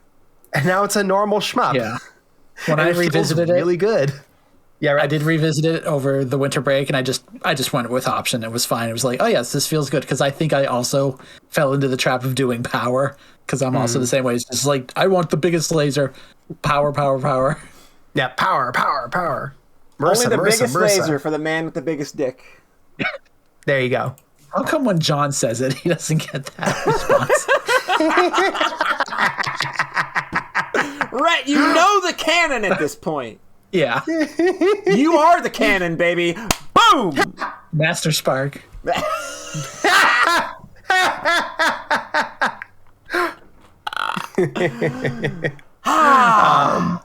So I just play this game to fucking death. It is like a 20-minute shmup. It's like 5 stages. It's a lot like Batsugun in that respect. Yep. But it is definitely a bullet hell. Oh yeah. It's bullet barf like I haven't seen in a while. Yeah, it's bullet barf. Stage 4, really fucking good. Really good. You get to stage 4, and it's just like the bullets are coming so fast, and the enemies, like it's that kind of thing where you have to crowd control the enemies. You have to deliberately figure out the way you want to approach enemy patterns so that you can kill them, because if you don't, then the bullets on screen are going to get completely unreasonable. You're just going to get crowded out. It's over. Yeah. So I think that's the big difference coming from like Toho, is that a lot of the time in Toho, the hard parts, a lot of what the focus of the game is on, here is a hard pattern. Yeah. Learn to dodge it. Yeah. And with cave stuff and with stuff like Blue Revolver, it is you need to manage and sculpt the screen with your movement so that A, to shape both aimed bullets, and B, to target key enemies to prevent things from getting completely unreasonable on the screen. And that's just a very cool tactical way of playing, and it's been very fun and rewarding for me to learn that. And Blue Revolver it's so like high octane, like just especially stage 3 and 4 there. Like stage 3 is a lot like Batsugun's stage 4 actually, where it's an airborne stage and everything is just going 100 miles an hour. Oh, nice. Yeah. That I think that's the one where when I first reached, I was like, oh, this is something special. Yeah, it's real cool. And then stage 4 is just, I think that's where I just fell completely in love. I guess like stage 5 is sort of like, it's a little boss rushy, where it's not doing those cool enemy patterns. It is like, there are like 4 mini bosses, whereas all the preceding ones have like 1 or 2. So I think like pacing wise, maybe that's why I kind of resonate a little more with like stage 4 is like, these are just real solid enemy patterns here. And then stage 5 is like, here are 4 Toho patterns. And I love that. And like when I get into the Toho patterns, I'm like, oh, it's like I'm home again. This is nice. Welcome home. Oh, the bullets are being sucked up from the bottom of the screen. Okay. I know how. Hey, guess what? I can deal with that. This is easy street.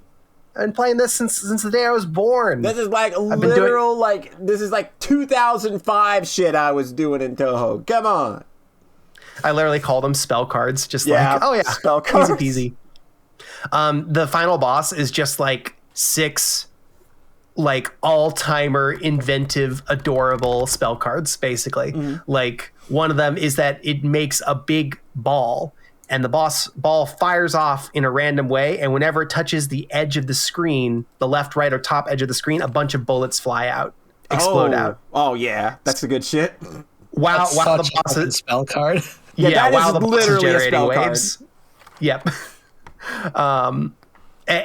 All of it, like it's a nice balance of like that cave stuff with the enemy sculpting, and then just real juicy, clever, fast spell cards.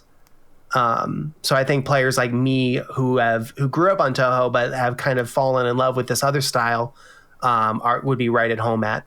So I had a lot of fun learning this, and it was I fucking screamed when I beat the last boss because I did it on my last life. Ooh. And the final spell card is an extremely hard survival card. Those are always the scariest. Yep. When you bomb and like it does nothing. Oh my god, that's the thing, is that bombing on the final boss does fucking nothing. It's like I always just got like I remember the first time I ran into that mechanic in a shmup, I literally shit my pants. It's so scary. So I just was like, oh my god, am I gonna do it? Because that's the other thing with sort of this style of shmup. When you play like an 80s shmup, a lot of the time it is, okay, I will play, and I made one mistake and died, so that's the run. Yeah. Which again is so clean. Like there's no resource management. It's just like I am playing a shmup, and I don't have to, and I'm not thinking about it on any levels beyond that. But there is something nice about the kind of the mental calculations of like, I want to save up bombs for here. I want to save up ammo for here. And then you start going on the thing where like, oh shit, I took a death on stage 2. I really don't want to reset.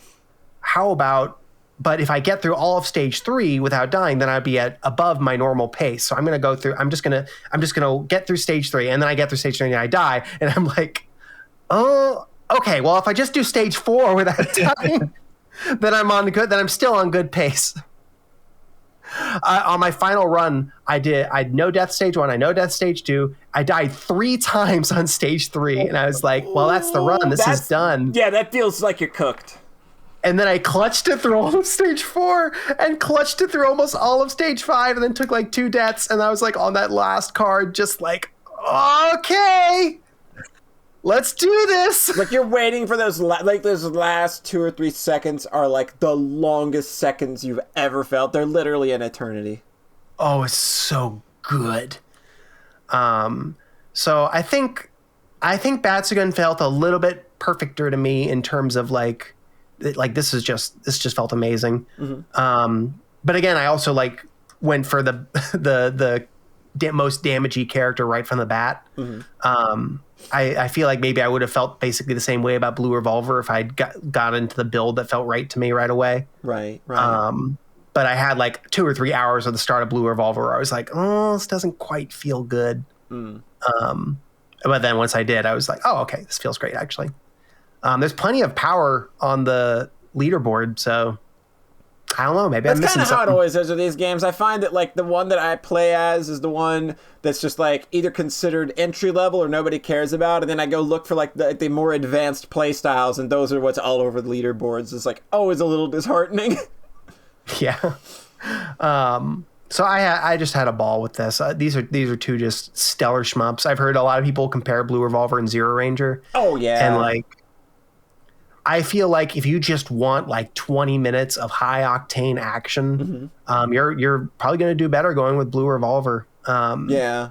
Zero Ranger takes its time. You've got to kind of. Yeah. There's a lot going on in Zero Ranger. It's still a great shmup. It's fantastic. Mm-hmm. It's a 50-minute shmup. Like yeah, it's a 50-minute once you get past all the cool story stuff and structure stuff, like.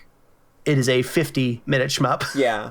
With a lot of slow parts where you mostly are just like performing patterns you already know. Yeah. Whereas Blue Revolver, I was taking deaths on stage 1 and 2 right up until I beat the game. Like it's hard the whole time. Yeah. That was just my first immediate impression of that game was, oh wow, this one does not play around, huh? But when you're only 5 stages in 20 minutes, you kind of just got to start out rough, don't you? You kind of start off fun immediately. Yeah. You just throw you into the deep end. Let's go. Yeah.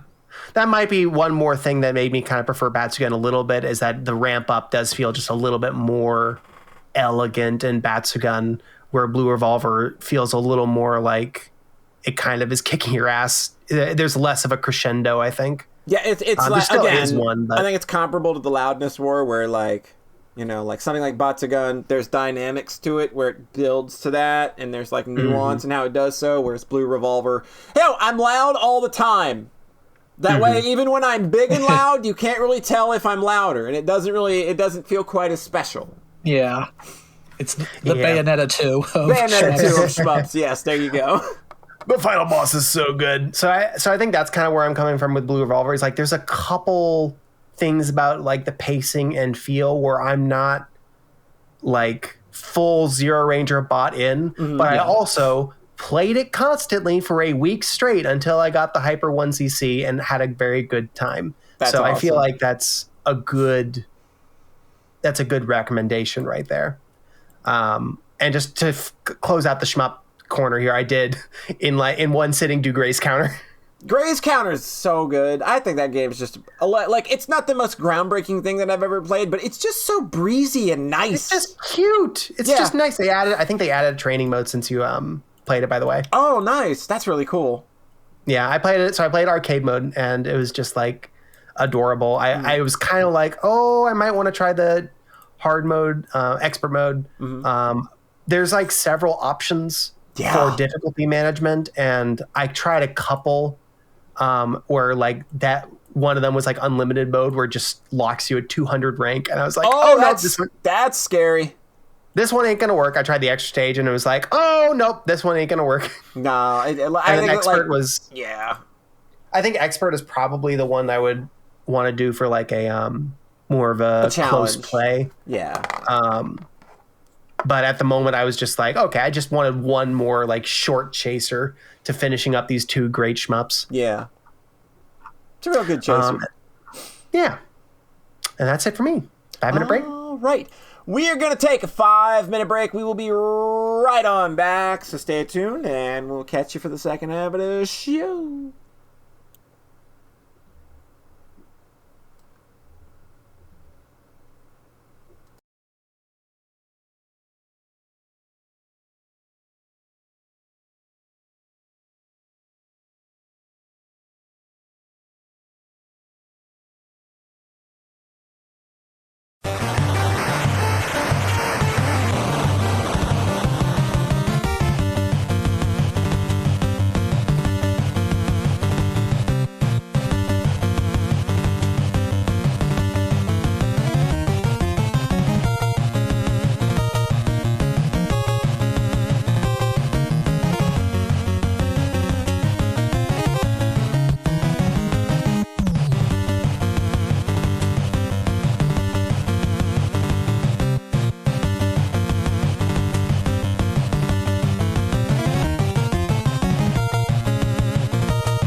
Just responding to somebody mentioning an old Flash game I used to like.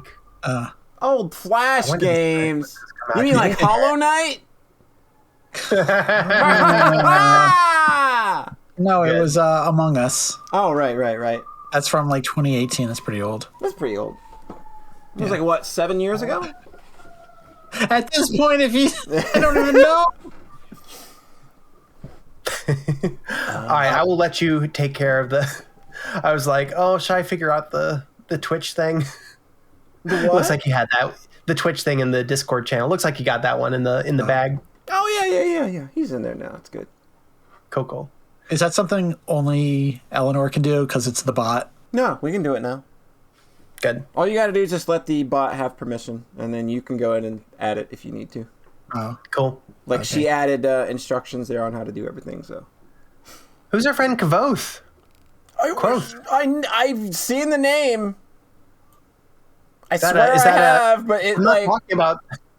Is that I'm probably not talking about this on the talk. I wasn't planning to talk about this, but I read the Name of the Wind novella, which I think that name's a reference from. oh, okay, it's Goddammit Mike from Twitter. Okay, I thought that name seemed familiar. It's just like I know him as Goddammit Mike. Okay, Cool. okay, I liked it a lot. I liked it. It was very cute. Nice. It's like a no dialogue, one character, 100-page book. Like Oh, I had a wow. nice time. It was very cool. huh? I'm probably not John- going to read the second book until the third one comes out, but I that was nice. That was well done. Don, I right, saw what- the Flash game thing you were talking about. Depict one. Yeah. I have a Throwback. story about that one because I was on the Newgrounds panel of judges for Game of the Year that year. Oh, what? Tell us, Look at you. listen. There were like 20 games. You had to play, honor system, play all of them and vote for like your 5 favorites. Mm-hmm. And there were some I really did not like. Uh-oh. Yeah. But Depict was on my list, and then it won Game of the Year, and I was like, okay. Okay, this I'll take that one. system is not this was an rigged. It was like my number 5. But I think Redder was on there too. I really liked Redder, so I was a little Redder sad was- that didn't win. Red But was so I was good. like, at least something I didn't abjectly hate won. Right. Something I voted for won. But yeah, it was like a real small panel, judges, like 15, 20 people probably. 2010 was a year of freeware. That was HeroCore too. That year, I'm pretty sure. Yeah. Whew. Probably some of your games I should check out. Well, no, Hunters was the next year. Hunters was early Hunters 2011. was 2011. God, for some reason I always think Hunters was 2013. I don't know why. Me neither. Yeah, like we celebrated the 10th anniversary last year. We did a whole stream about it. I know. I just always think it was And we'll 2013. celebrate the 10th anniversary this year. And we'll celebrate time- the 10th anniversary this year. Because time is an illusion. Press space to win 2019. There you go. All right, Rhett. Hey, How's it going over there? it's going as well as it can, I Going guess. as well as it can. Unless we keep reminding ourselves of time. I think we need to kind of like make a promise Yeah. at some point to stop reminding ourselves of time. It feels I like saw a again. tweet the other day. Smash Mouth was really right when they said the years start coming, then they don't stop coming. and they don't stop coming. Yeah. They really don't stop. It does, and like I said earlier in the show, every time I hear time, it's just like I start to hear us dying in real time. So, Red, hey. So I'm going to try to go through a couple things relatively quickly because I had a lot I want to talk about, but my throat's also not doing the best, I guess. So this is something I thought I was going to cut, but John really wanted me to talk about it. Yes. Okay.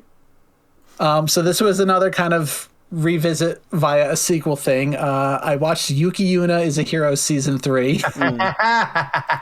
Okay, so this is here because it is just the most bizarre production I've ever seen.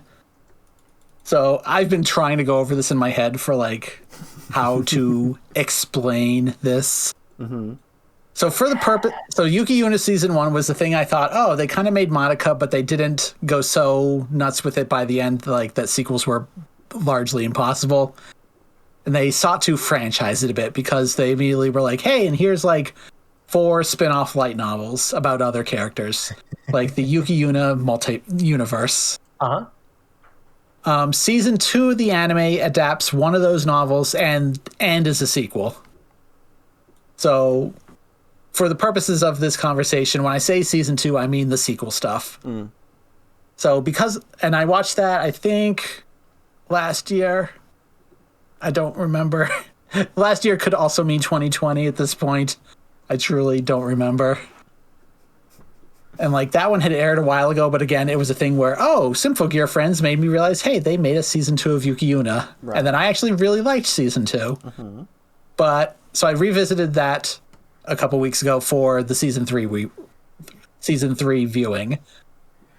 And the way season 2 ends seems to completely close the door for sequels. Oh, okay.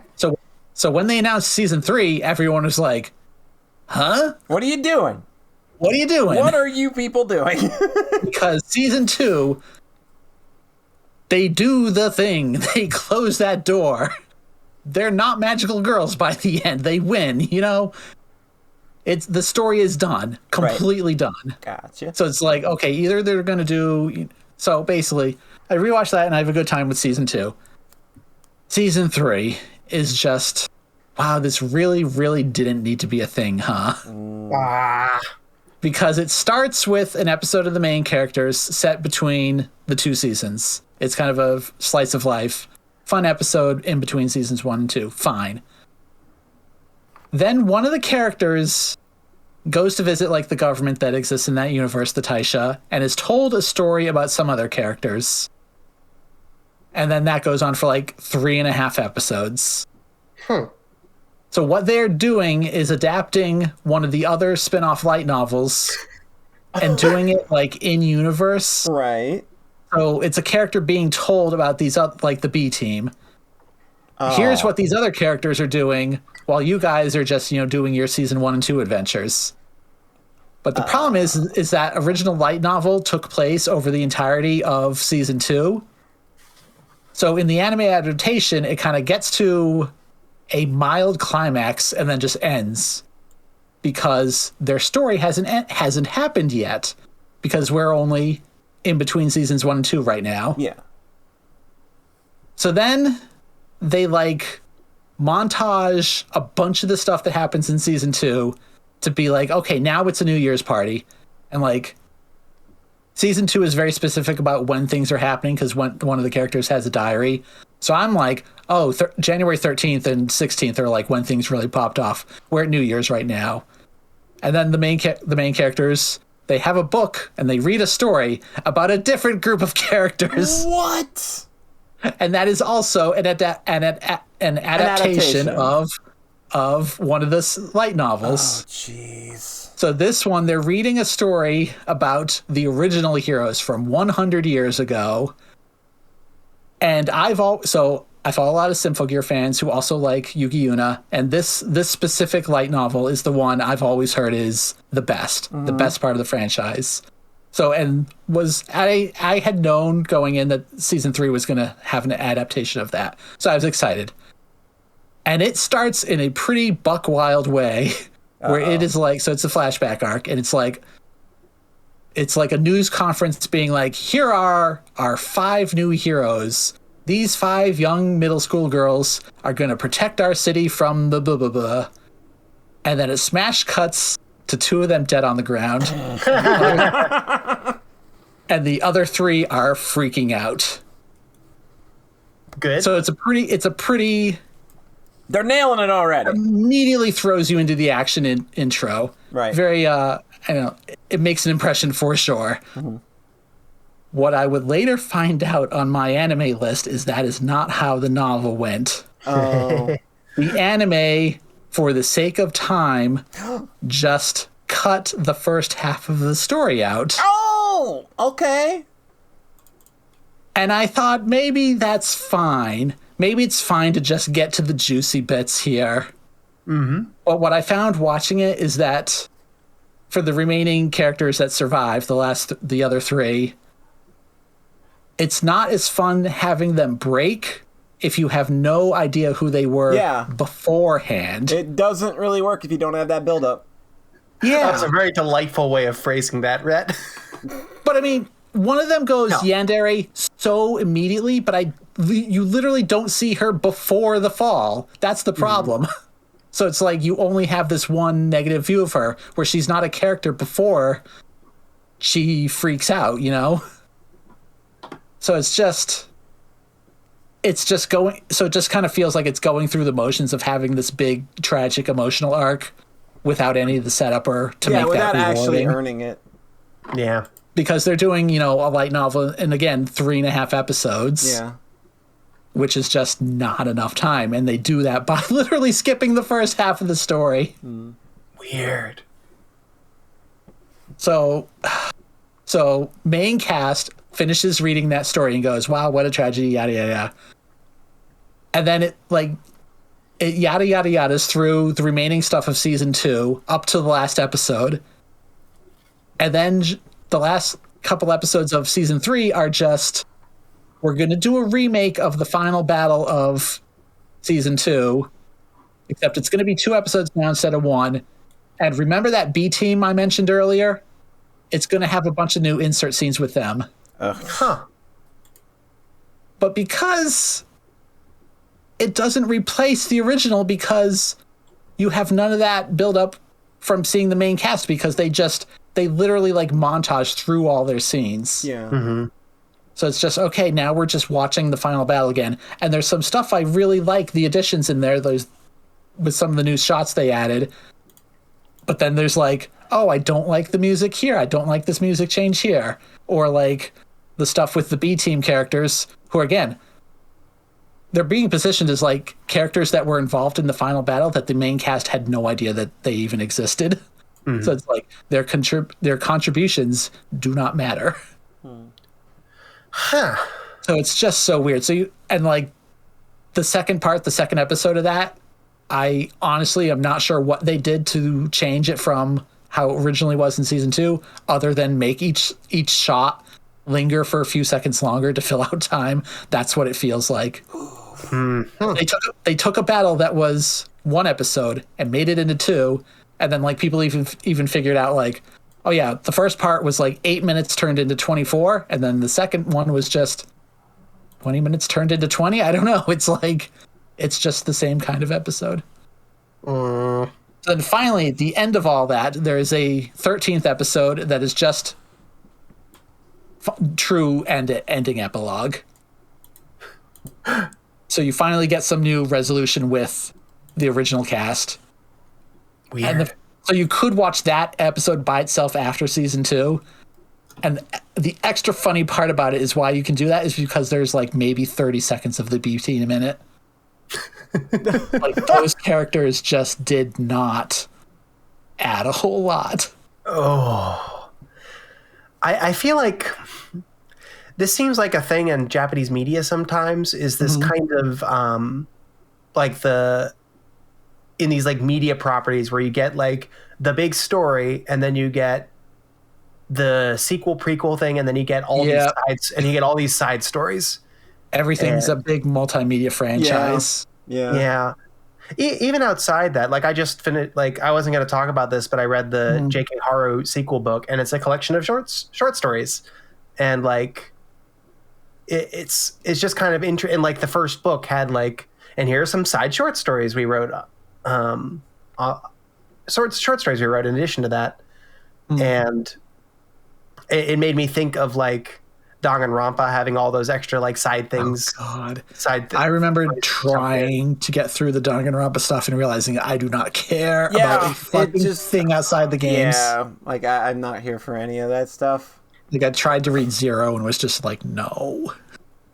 It seems like Yuki Yune is sort of a situation where that stuff is sort of hitting a critical mass of. Oh yeah. Of this is very awkward to adapt into like a linear story following up these first 2 seasons of television. But I think they did this one in like a specifically awful way, where I think if they had just done a 6 episodes of the prequel story and then something else for the B team, that would have been better. Gotcha. It's specifically the way they montage it into the main cast hearing about these other characters on the side, and then just redoing an entire episode without any of the build up to it. It's just like the worst way I think you could do with this. God, that's wild. Especially when people liked that prequel novel so much, and then they don't adapt the first half of it. Like, I saw someone say on my timeline, like, I tried to make like a fantasy opening for it, but it's kind of difficult when two of the characters aren't alive. Right. Like, there's so little footage of those two. Yeah, you can't do much with that. God, that's Like, wild. jeez. Some great opening shots of them dead. I mean, so that's the thing. Is like you get the opening shot, and then you get them dead, and then you do get a couple flashback shots, but it's so not enough to have any impact because you already know where the story is going at that point, or already went, really.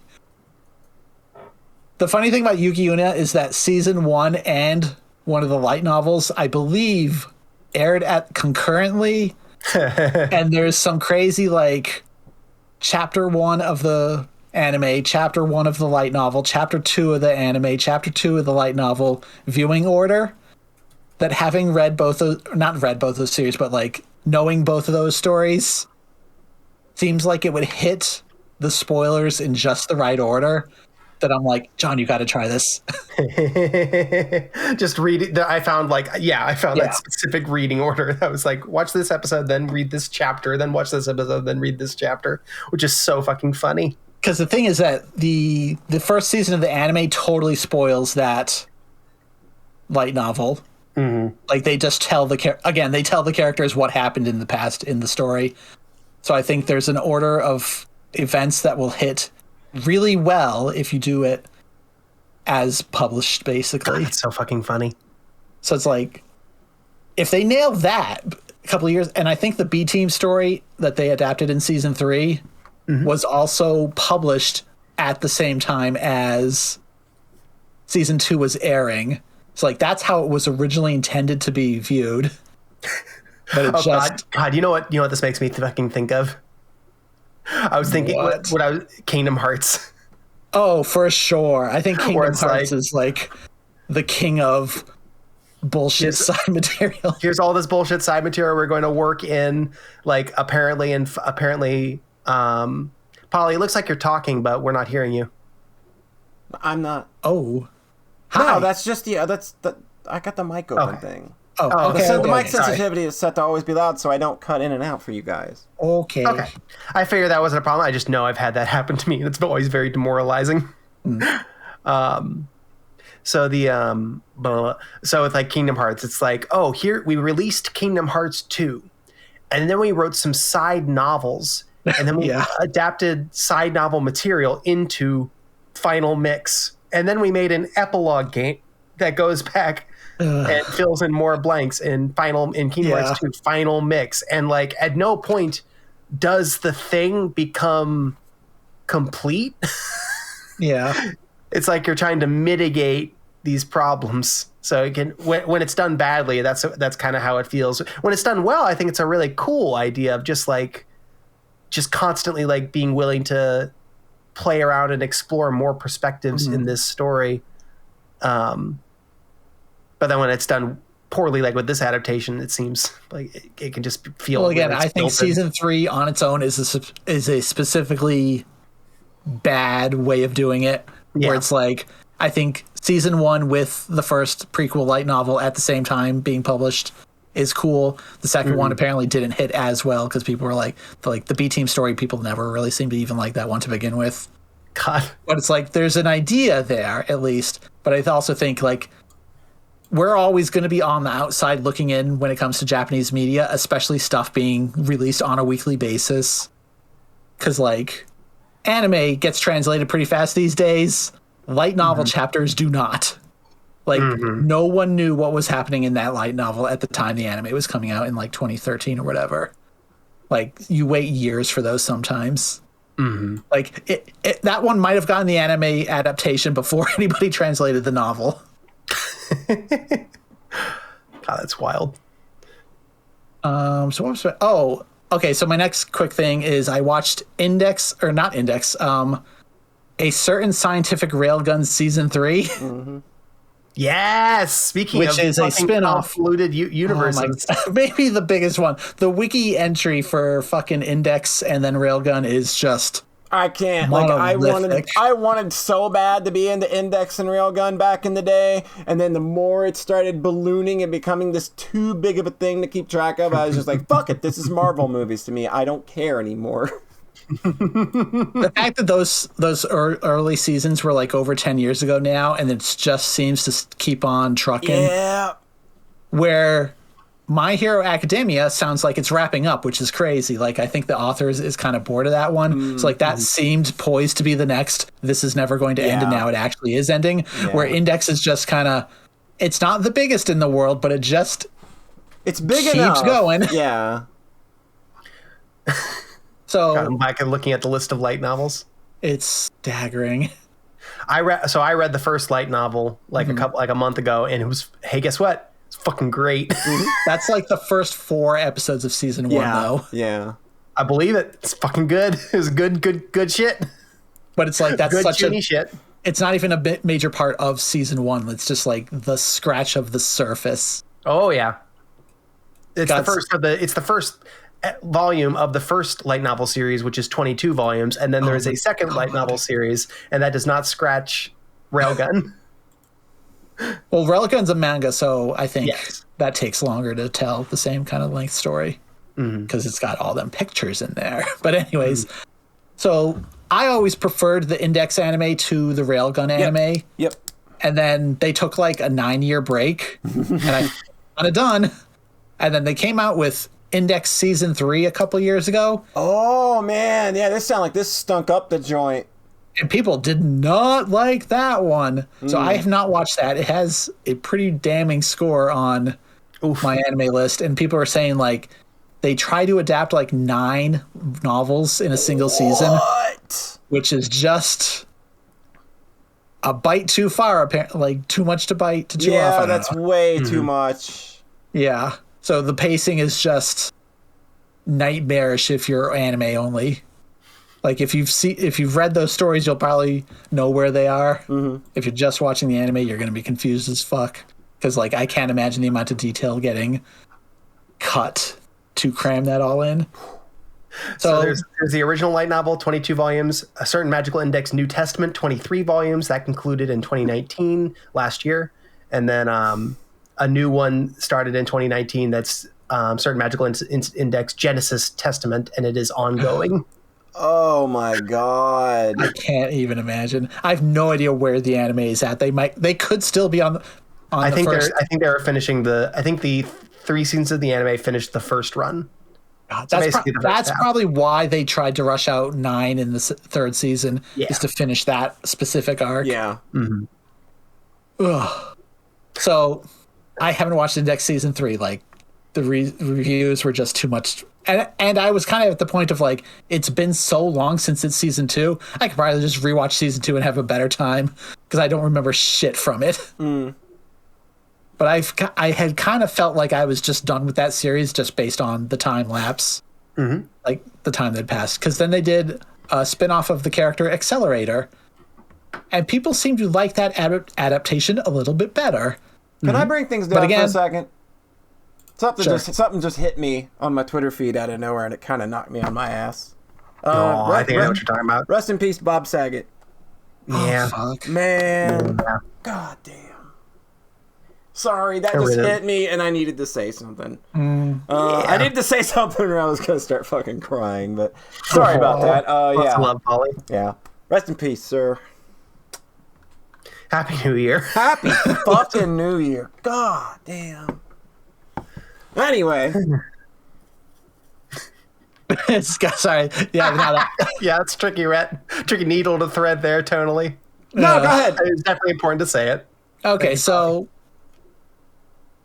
Season 3 of Index, people didn't like it. I skipped it. Accelerator, people seem on it. I skipped it. That's the one everybody wanted back in the day, too.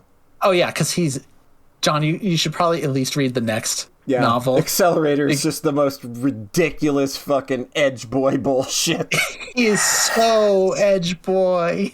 Oh my god! To be clear, the first volume was like, it was like really good, but also pretty. It felt very dumb because it was just like running at 100 miles an hour for 200 pages, and it's just like, and now I will die for this nun that crash landed in my house. Yep. And then it's just like immediately running into Chuny bullshit. From there, he has the cursed arm. Like, oh yeah. It's got your two things. He's got right everything you want. It's Fate bullshit, but it actually precedes Fate by 2 years. Oh my god, yeah.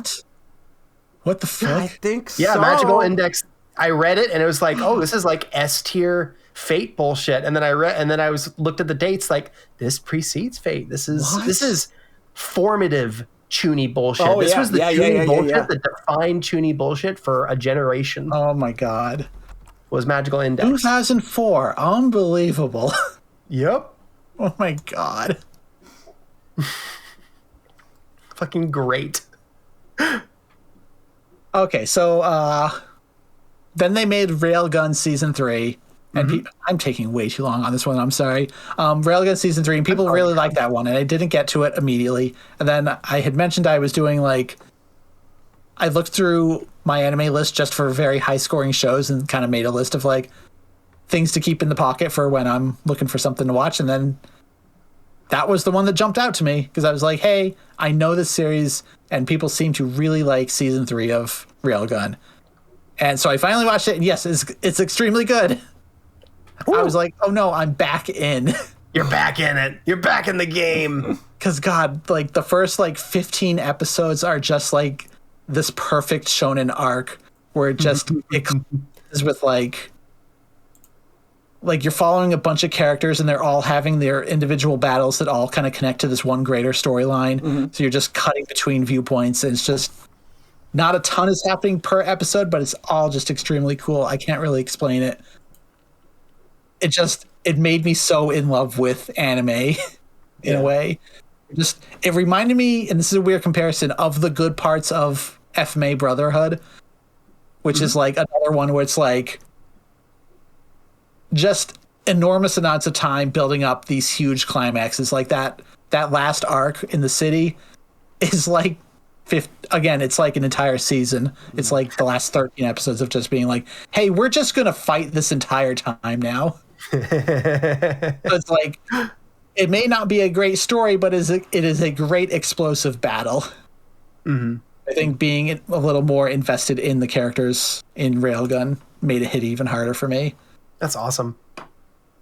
The one downside of the season is that then there is a second half that doesn't hit as hard because it's more kind of individual short stories. That sure ties into what I was saying. Yeah. Yeah. Well, I mean, I'm sure this is just how it went in the manga, but it's just they try to do kind of a connective thread to have them all kind of tie together at the end, and it just doesn't really work at all. But, so the pacing slows down, but not as slow as the previous Railgun seasons were, which was hey, we're going to dick around for 10 episodes and then maybe something cool will happen. Or this one is definitely kind of keeping it going, rolling the entire time. And the finale is still extremely cool for the second half. So yeah, I really, really like that show. And then I was so into this show that I went back and watched Accelerator, and it's really not that good. Bummer. Sucks. The problem is... Go ahead. What were you going to say? I was going to read a little chunk from this book. You finish your thought first before I derail everything. I think the problem is everything. Oh god.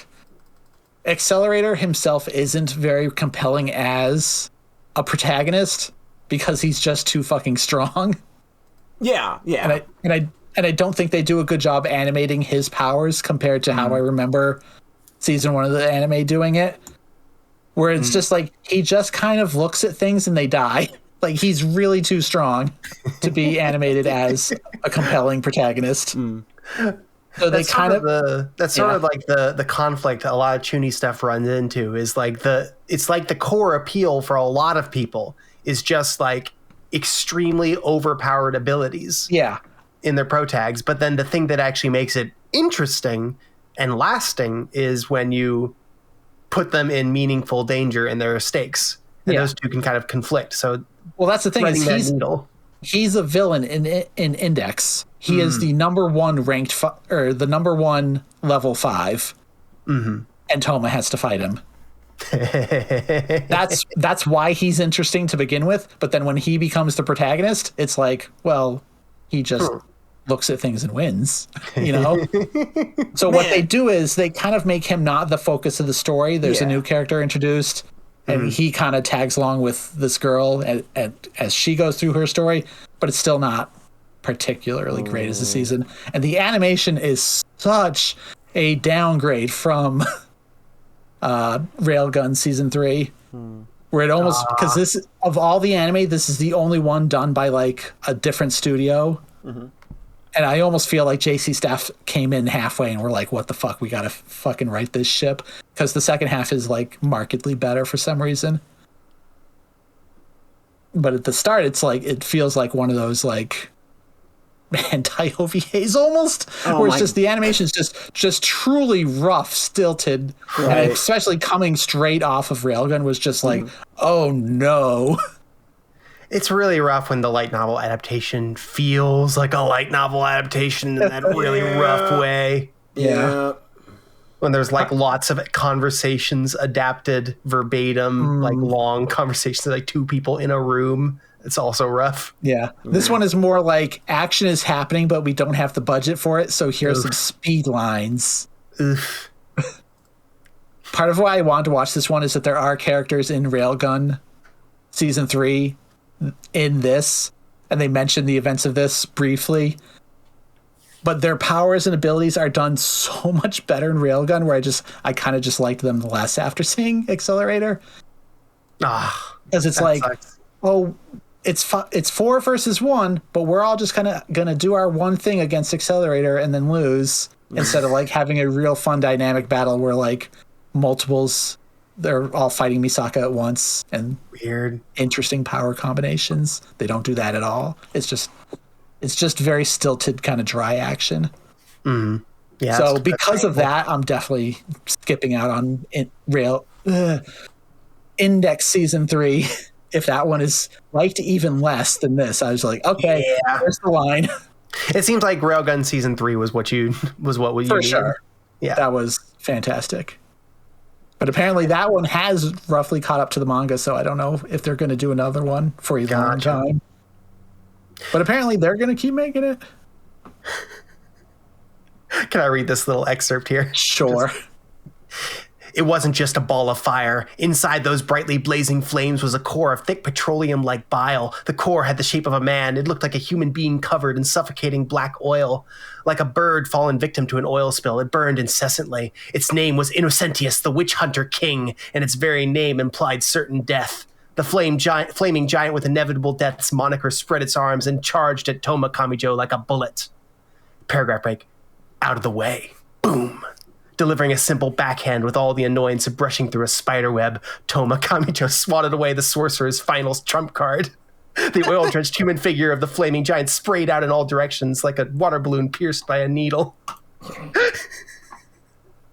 The anime for Index is so funny because every problem is just, and then Toma puts his hand up. Yeah. Well, they immediately and then he responds because he's actually being created somewhere else, so he has to find the fucking seals generating him, or otherwise he can't defend against the other attack because he's using up his hand. It's there's some rules there. It's very clever. I was very drawn in. It's good chuny bullshit though. Oh, it's definitely good. Yeah, I don't mean to diminish it, but it is funny. Like his power is simultaneously insanely overpowered and really weak in an interesting way. Yeah, I really appreciate that. Sort of, it is probably comparable with, if this character can touch you in one point with a knife, then you instantly die forever. Yeah. So trying to thread the needle with making those kinds of encounters dramatic is interesting, I think. I don't know. All right. I know how you do it a few times at the start. I don't know how you do it for like almost 2 decades at this point. Yeah, it's a lot. Thank you 2004. for digging deep into these multimedia empires. Well, see, that's the thing is I do not dig deep. I watch the animes only. That's both of these. I am the anime only watcher.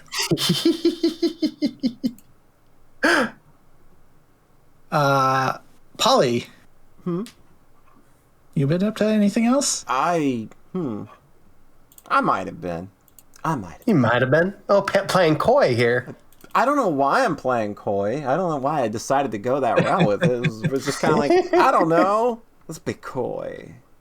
Let's tease this out a little bit. Tease it out a little bit. I don't know why I'm teasing it out a little bit. I posted about it as I was playing it on Twitter the whole time. Oh, right. Yeah, so I revisited a bit of a classic. 5 years in the can at this point, I believe, or 10, depending on how we're feeling. I revisited Doki Doki Literature Club. This is kind of the... And I was afraid to. I caught this on sale. Like I got the cool physical version for Switch. I caught it on sale while out and about. And it's like, hey, you know what? I wasn't going to get this, but I will grab this for that price. And went ahead and snapped it up. And after I finished Udange and X, I was just like, let's hop into visual novel land for a bit, see how that goes. So I had this sitting around. I got a couple other visual novels for Christmas and stuff. I got a lot of visual novels for Christmas now that I think about it. Oh my God, there's so many. So I went ahead and was like, all right, Doki Doki Literature Club, it has been 5 years since we've gone around the bend, and a lot has been said about you. So much Far so, too much. Far too much. I mean, we all know it as literally the visual novel that saved visual novels, and it saved them from the Japanese, basically. If you listen to some people talk, but this game has been talked to death for the last 5 years in some genuine and some disingenuous ways, I feel, and I was kind of worried that all of that maybe had colored my impression of this story and just how everything kind of plays out and how it's presented and everything. You kind of worry that, like, maybe the brainworms kind of worked their way in, or maybe you've heard so much discourse about something at this point that it's just like the game has become the discourse, I guess. Thankfully, I'm happy to report that is not the case. Doki Doki Literature Club, as soon as I loaded this up and like the music started for the first scene, I just immediately felt drawn back in. Yes. Just immediately, oh, this just feels like I'm coming back home for some reason. Like, all right, like I know this story, I know where it goes. I'm just here to watch the movie again to see how it plays out and see, like, you know, like, and notice the little nuances I didn't notice before, because now that I know the story and I see some very clever wordplay being utilized by our antagonist throughout the story, kind of the way that things keep getting painted and the way, like, it's very, like, it's a very clever game. I think that story, those characters, the way everything, like the reveals, everything still holds the fuck up so well. Like, I was almost astounded that, like, I hadn't cooled on it to some degree, because I feel that, like, by the time we were writing Game of the Decade lists, I had cooled on it. Yeah. But like I said, like, when I threw it on and immediately just kind of felt at home, it was like, oh, this is gonna hit again, isn't it? And goddamn, that piano and the singing starts right at the end, and you listen to them lyrics and what they mean, and god damn it, got me all over again. Just crap, man. So this is the plus version where they had to go in and they had to make their own OS, because this is ported, you know, to the Switch. So they had to kind of make a new layer on top of that to run Ren'Py under, which is really interesting. So they do that, and that's how you kind of finagle. That's how you do all the file finagling you have to do at the end. And it's like they still, like, remember to put all the stuff in that gets put in those folders as you're playing that game, because throughout the course of the game, like, if you go back and look at the folders, like, even on the original PC game, like, there's still stuff, like, they're fucking with the files there, and you can find files that like pop up and get deleted at random points and stuff like that. So they still managed to include all that in the with the original stuff there with their new OS, which I thought was really cool. Like, okay, you found a cool way to do this. It like they do kind of like, you know, they like the secret's out at this point, right? Of what DDLC is. So they actually spoil it on the back of the box. It's like, hey, the psychological horror giant comes to consoles. Like, oh, but it's also just like, okay, the M rating on the box kind of gives it away too. That there's something up here. It's definitely tricky when it's like, I want it to be a surprise, but also I have to put content warnings. Yeah, like you can only get released on consoles if you go to the ESRB, and they've got to list everything that's in your game. So you've got blood, cursing, suggestive content, death. I'm like, okay.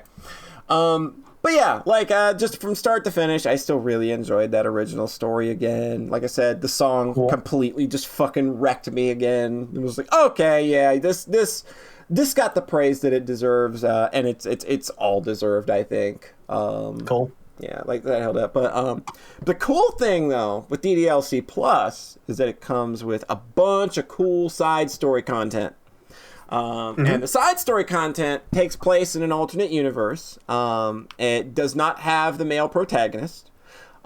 So what you get is this origin story of the literature club itself, and these four girls coming together to form their own friendships through the creation of this club, and where they start to kind of like you have these characters and sort of the caricatures I feel that they're presented as in the main game. And then, like, you use that as a solid foundation to start building really emotional relationships in this part of the game, despite the fact that it is, you know, an entirely, you know, quote-unquote alternate reality. But again, that's just kind of the nature of what DDLC is when you know the trick and what it's doing and all of that. But this takes that male counterpart out and lets you kind of get down and dirty into, like, understanding these characters for who they are. And this the side content feels like a gentle response, I guess, to people that probably felt that felt that the original game's handling of mental illness maybe wasn't that great. This doesn't feel like, you know, like, fine, here's that story that you. It's more just like, no, you know, you're right, and I get it, and I want to write a story that addresses that in a very human way, and that's really what you're getting in these side stories. It's primarily about dealing with various aspects of mental health and weird personality quirks and kind of learning to get along with people when you have these differences that maybe you can't help, or maybe they need help getting over. And being able to be that friend and, like, understanding them and being there for them and knowing how to do that. And I feel like these side stories, that's what they're doing. Like, it respectfully really handles issues like with depression and, like, how you share that with others and how you help someone with it, or how you can best be there for them even when they feel that, like, nothing helps right now. You can still do something and not, like, be overbearing or like feelings of isolation, respecting boundaries, how we're, like, we get stuck in our head with our own negative thoughts, and sometimes, like, how you have to work through that, and leaving toxic friends behind. Like, it really covers such a wide gamut of things, and it doesn't feel like it's doing it in this pandering kind of way. It's just these characters that are going through some shit, but they came together and they're trying to, like, slowly grow to understand each other, and none of it's presented in this, like kid glovey fashion, like, where, like, you know, it's all smiles and happy endings and stuff. But the side stories also remove all the psychological horror stuff too. Like, again, this is just a human story. And it really feels that, like, it's not handling this stuff with kid gloves. Like, it'll put it out there in its ugly form and then, like, approach it with an understanding and a kindness, while still retaining, like, the weight that the issues that they're dealing with entails, if that makes sense. And in a way, it really feels that, like, he put this out there, like, to help people. It really feels... It feels like it's coming from such a genuine and caring and warm place. And like, it hit me... The thing that really, it hit me very hard. Numerous times. Like, I knew one or two of these characters were going to have a thing or two that I would relate to a lot, and it was just going to kind of, like, hit me in a certain way. I didn't expect nearly every character. I didn't expect to be empathizing and seeing myself in every single character and the issue they were dealing with. So there were a lot of times where I was playing this, like, 3.5 hour side story content where I had to kind of put the switch down for a couple minutes. Let's recollect ourselves. We are being called out right now, but this game is not being mean about it. This game's not being mean about it. It's showing us things about ourselves we maybe don't like right now, and it's okay to face that. I'm in this game and I don't like it. I'm in this game and I don't like it 5 times. It's like, stop it! There's so much. Yeah, it just ended up being a really touching experience. That I wasn't expecting. Like, I didn't know what the side content was at all. Like, I thought it was just going to be a lot of fan servicey stuff. Like, we're going to do jump scares or something. I didn't expect this very warm, compassionate, human story from where that game started. Like, when I played DDLC, the original, I was like, I like these characters. They're fun. Like, they work well in this story that you're telling. Like, you know. And then by the time I got finished with the side stories, I went from I like these characters that are cool to I love these characters a lot. And, like, I really care about them. I think the side stuff really adds a depth to these characters and their story that wasn't there to begin with. I feel that he wanted to get, like, there's a reason he wanted to go back and add this. Like, there's something that he had to have felt was missing, I think, or something. Like, it just feels like there's a genuine, honest reason for these stories to be there and to be as honest and researched and told as truthfully and with all the care that they're being told with. I feel like this exists for a reason, and again, I think it's like, I really think it's like trying to, like, coming from a place of wanting people to understand that, hey, I see you.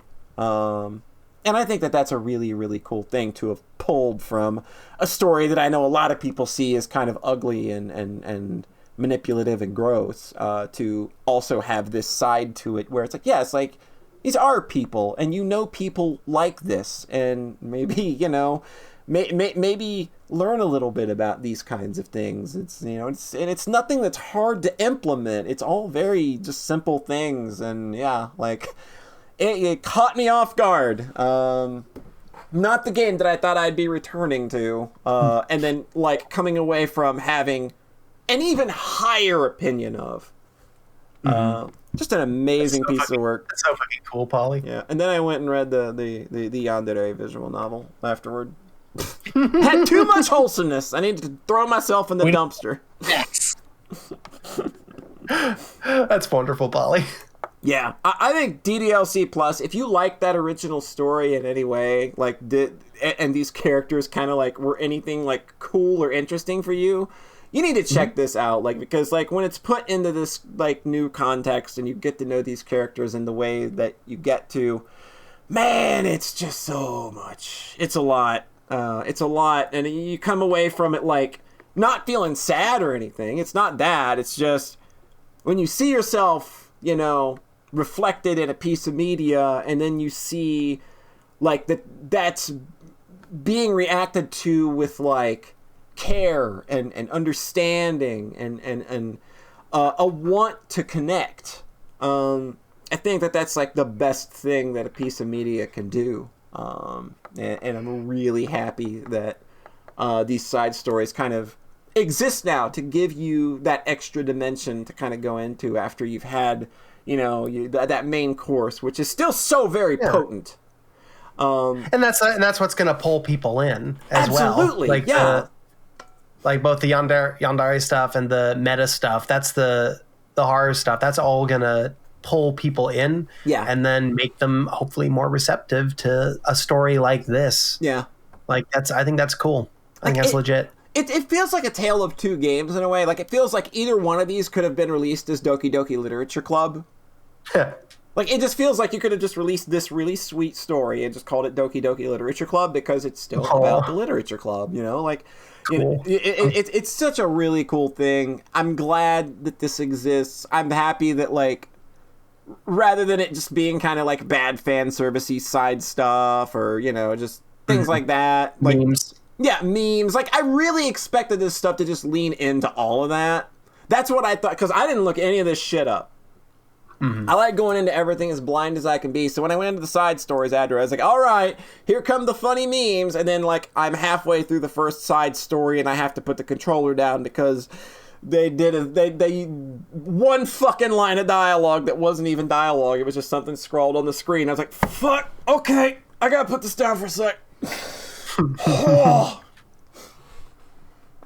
Oh yeah, but yeah, like DDLC Plus is absolutely like worth like the $15 or something it is digitally. I think I paid like 15 for the physical, but the physical is still only like 25, like with all the stuff you get with it. So yeah, I think it's 15 on Steam, and it was even cheaper during the sale. Yeah, it was like 12. Something like that on during the sale. But yeah, like, this is absolutely worth it if you love that original story or you really connected with it in any way or thought it was cool. If you want to see these characters kind of truly shine, I think, as people and really like dig into who they are, which you can't do in the kind of story that original game is, you know, given that it's supposed to be a dating sim, and you know, that's not what these side stories are. Yeah, that's really cool. rad. Thank you for the thoughts there. I am so happy with this. Like, it's just kind of like, yeah, this is not the thing that I expected to kind of blow my mind, like, you know, so early in the year. It's like, oh yeah, okay, that's fucking amazing. Holy shit. That's so awesome. Yeah. John! Yeah? I do believe we got one more segment left. What you got for us? I got a couple little things. Just to kind of close us out for the night. Sure. I finally played A Short Hike. Oh, God, that game's lovely. It's so cute. It's just we came up with a gorgeous aesthetic. We came up with a really cute way of moving, and then we have created a game that is basically just explore this cute island. I'm sort of creatively jealous of it. Yeah, it's very well done. Yeah, like it's got such a solid and well put together narrative through line. Like, the gameplay feels really good. Like, it's such a full fucking package. I know. I had a really nice time with it. I think you could probably accuse it of being like a little cluttered up with too much game. Yeah, I think what it is. Yeah, but like, not to the point where I feel like it really compromises the emotional core there. No. It's just like you could have pulled some of this game out and still got your point across. Still very extremely nice. Yeah. I had a stranger at a bar tell me, "Have you played A Short Hike?" when I said that I liked games. Oh wow, that's an interesting pull. That's not the pull that I would expect at a bar. I like that game. I was like, "Oh, that looks very cute." I thought that was funny. Funny story. That's pretty I don't know good. if that was the thought that led to me like, let's play this one.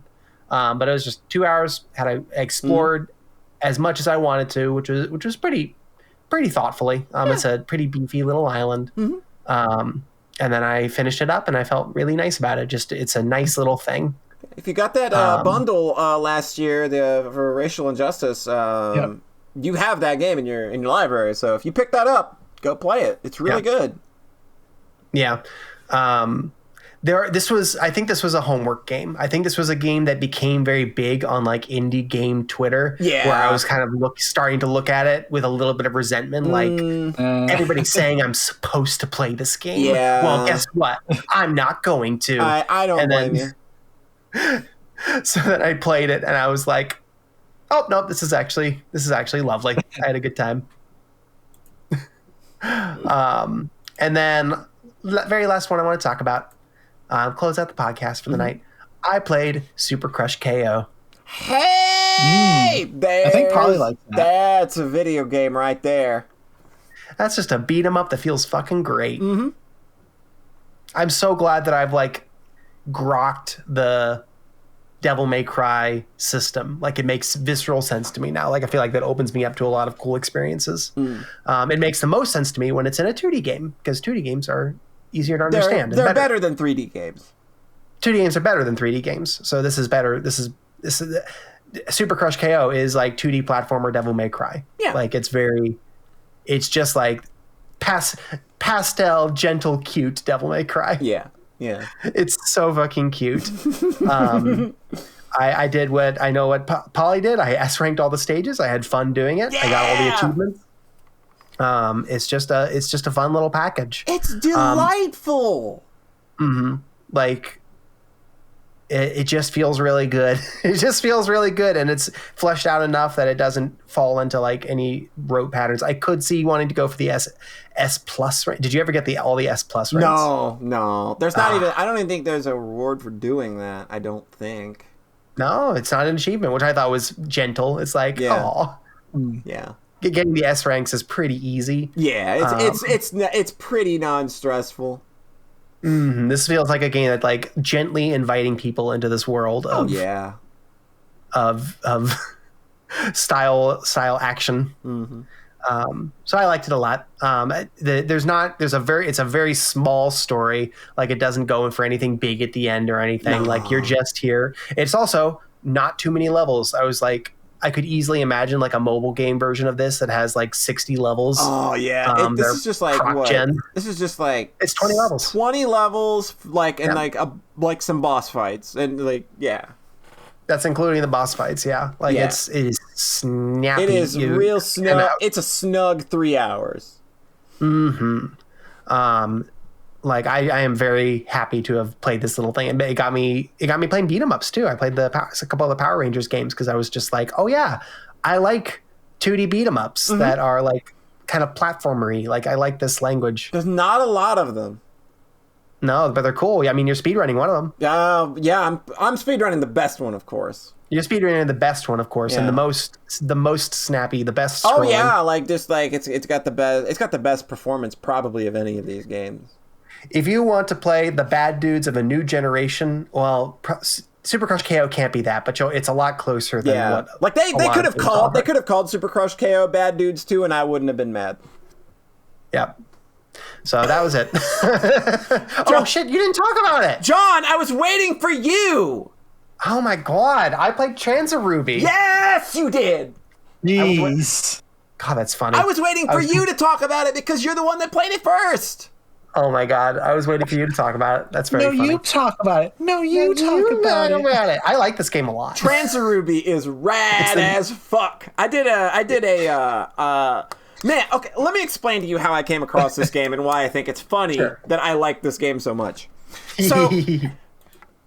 So what, about a year or two ago, I think it was right before we did the Higurashi streams, I think. I played Faerun on stream.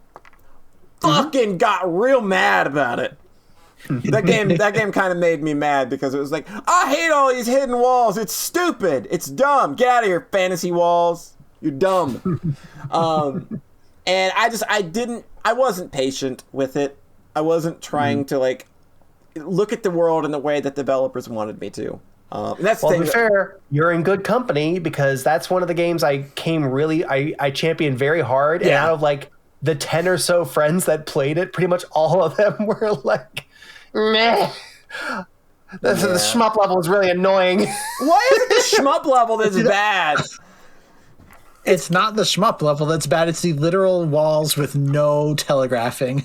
There's telegraphing. It's just you have to kind of key in. You walk behind the column is that's really dumb. Bullshit. I think that's the dumbest one. But anyway, so it was just like I was just like, okay, fine, fuck it. I'm never playing another Skipmore game in my life, which is the people that made it. So flash forward to 2021, and Steam is doing an indie fest 2 years ago.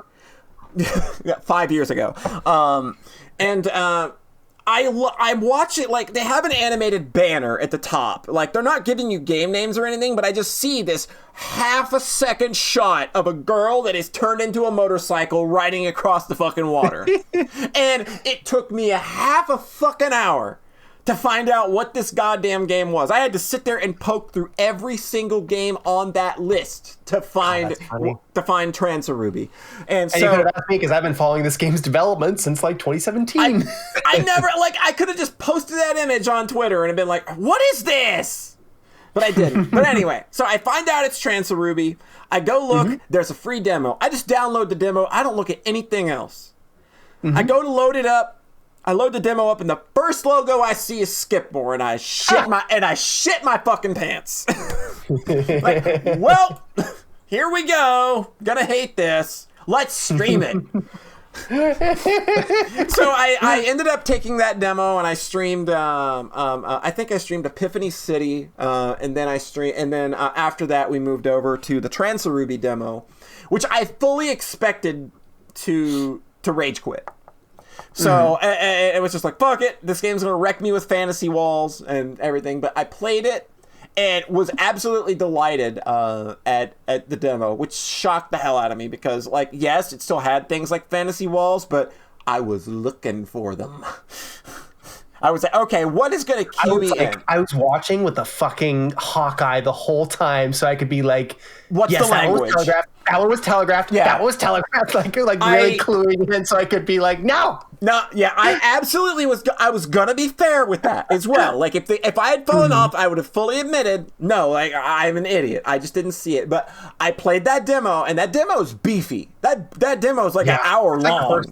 If you want to play, if you want to give Transaruby a go to Steam. Go download the demo now. I think the demo's on Switch too. So, But yeah, I played that demo, and it was just like, this is immediately going on my, like, I found the Skipmore game for me, and that's how I came into knowing Transaruby, was just like, what is this 2-second thing that Steam is showing me without a logo or a game name? I need to know what the girl is that turns into the motorcycle, and I had to fucking sit there for a half hour to find it.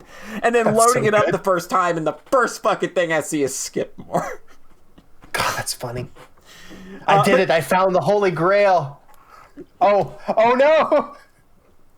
Okay, so John, tell us about Transaruby beyond my dumb experience. I think that's a beautiful journey. So I played Faerun and Faerun 2. I loved them. I played Kamiko. I was a little disappointed because Kamiko is like a small 4-stage action thing. Yeah, like it is not an epic journey in the way that Faerun and Faerun 2 were. No, it's a game that's kind of meant to be a quick hit of that kind of energy that they do.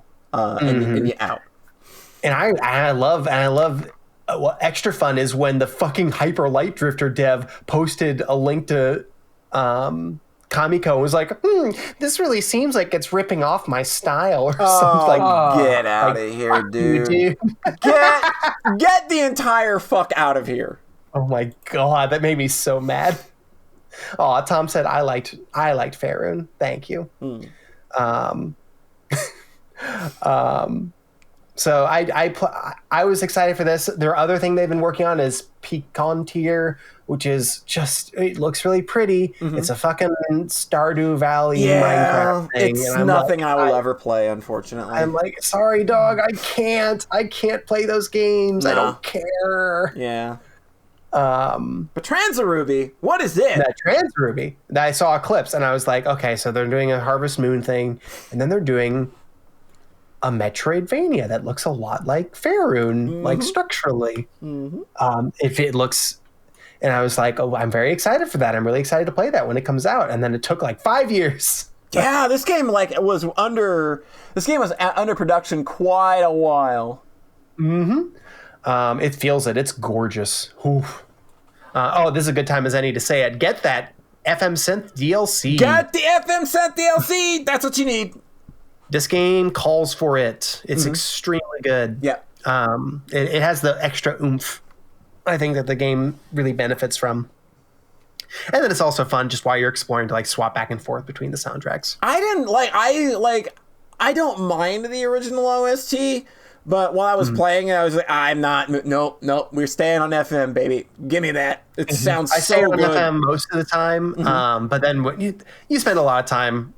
I spent a lot of time running around trying to find my way. So there's a couple times where I was stuck for a good while. So I got stuck once, and it made me mad because it was just like it literally wanted me to backtrack all the way to an area where there was just this one type of block that I'd only seen one of, and I couldn't remember what room it was in. And it was only for me to go back to the previous area to get 2 fucking tranships. I was so mad. That's the only time the game irritated me a bit. I just like got stuck on one of the puzzles, and then I got it, and I was like, damn, I wish I easily could have seen that, but I just didn't. But that's the thing, is like when you have a bunch of puzzles lined up in a row where the only way to progress is to solve this one puzzle, you're gonna get stuck. Yeah, that's kind of like their thing, is that there's not always a lot of optional content in Skipmore games. It feels like you kind of have to do everything at some point. I think that's why they feel so much better to me than like fucking Zelda. Yeah, I think that's fair. I think that's fair. Yeah. I remember playing Oracle of Seasons and just being going through like all these hoops trying to solve things, exploring, and then I get to the end of a thing and I get a heart piece or a fucking ring, and I'd be like, the worst, right? Like a heart piece a heart piece is the worst thing to get. The rings are impressive because they managed to make a reward that is less pleasing than a fucking heart piece. You don't have that in Transfer Ruby, though. You don't get that in Transfer Ruby. I feel that like they always you always get rewarded for your exploration. Mm-hmm. There is more like actual optional stuff. To find, but it all feels like reasonably paced out. It doesn't feel like an endless journey. No. To get all of it, and all the optional stuff and all the stuff you need is marked clearly. Is like there's a very clear map to keep you from getting too lost. So like even when you're stuck on a puzzle, you kind of always know the general area that the solution to the puzzle has to be in. Yeah, if you don't have a red outline on a square, then just kind of follow the tranships, and those will usually lead you to something that you can start sniffing around on. Yeah, exactly. Because the game doesn't always give you an answer straight out. Like sometimes, like the answer is like a puzzle, and you're kind of in a room, and you kind of like, I don't know, maybe look around the room a little bit, maybe open your eyeballs a little more, and like, those are so satisfying when they go well. When it's like those number puzzles, especially. I felt like Galaxy Brain. The number puzzle that I had to stand up and applaud is when you're pushing the block through the tunnel. And you see the number kind of like the rest in the foreground. You see the number in the foreground as you push the block by it. That was probably my favorite one. That's so choice. Shout outs for having slide puzzles that didn't make me mad too. Yeah, props. Yeah. So I think one way to talk about this is this is a strict Metroidvania. Yeah. This is you are doing the things in this order. Mm-hmm. It's like what Metroid Dread, I thought Metroid Dread was the first time I played it. Yeah. Yeah, like when you play Metroid Dread the first time, it is that if you don't know what you're looking for. Yeah, or Metroid, or Metroid Fusion. Yeah. Metroid Fusion even has like the similar kind of environment puzzles to parse through. Yeah. So like, if you don't like that kind of game, this one will grate on you, I think. And I had no friends that are just like, so done with this kind of platformer. Like this can feel like this is the very definition of lock and key. Yeah, it's so lock and key. Yeah. One thing I like is that they honestly just take a lot of they just have a lot of actual keys instead of giving you a billion attacks. Billion power-ups. They're just like really fun things to go out to explore your way to. Like I think what makes it work and doesn't make it feel tedious is that the game is engaging you. Like, you have to kind of stay aware at all times. Keep aware of your environment, how your enemies are attacking you, how you need to, like, freeze them, things like that. Like, I think that they're constantly putting interesting and engaging ways to interact with their world. And you move between all the different environments at a very nice pace. You're never stuck somewhere way too long. They don't make you do huge backtracks. Just the one that I didn't like. But that's on me because I did not remember where that block was. So if you see any weird blocks, Maybe take a note of them and where they're at on the map so that when you get a thing that lets you move blocks, then you'll know exactly where to go, unlike my big dumbass. I did at least one sequence break. I did skip a thing where you create a bridge across a lake. Oh, yeah, I just jumped into the lake and then got around it before you drown. Yeah, I did that too. And then I found the bridge later and I was like, Galaxy Brain. Yeah. Hell yeah. Yeah.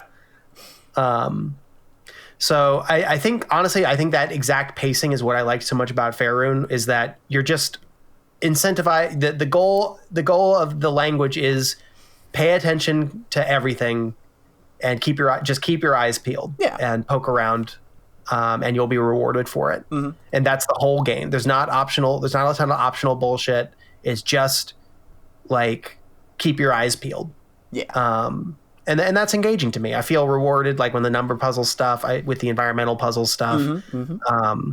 I just always felt like I was being rewarded for keeping my eyes open. Yeah, like I think that like this game helped me understand skip more. Like it helped. I was like, okay, I think I can go back and play Faerun now and get it. And I want to give Faerun that chance now. Like I'm going to go back and reassess that game, because I don't remember fuck all about it at this point, because when I played it, I finished it out of spite. And I want to go back now with fresh eyes, now that I know kind of how, like, I know how they telegraph things now. I know what I'm looking for.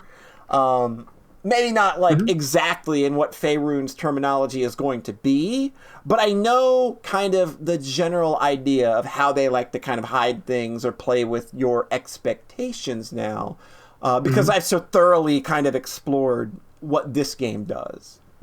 I would consider jumping to Faerun 2, because Faerun 2 feels a little redundant coming right off of Faerun 1 for like the first hour or so, because it feels like, okay, I'm kind of playing the same game here. Yeah. I think where that game goes is ultimately like my favorite journey any of these games have taken me on, including Transruby. And I think it might benefit from just jumping from not playing it immediately after Faerun 1. Okay.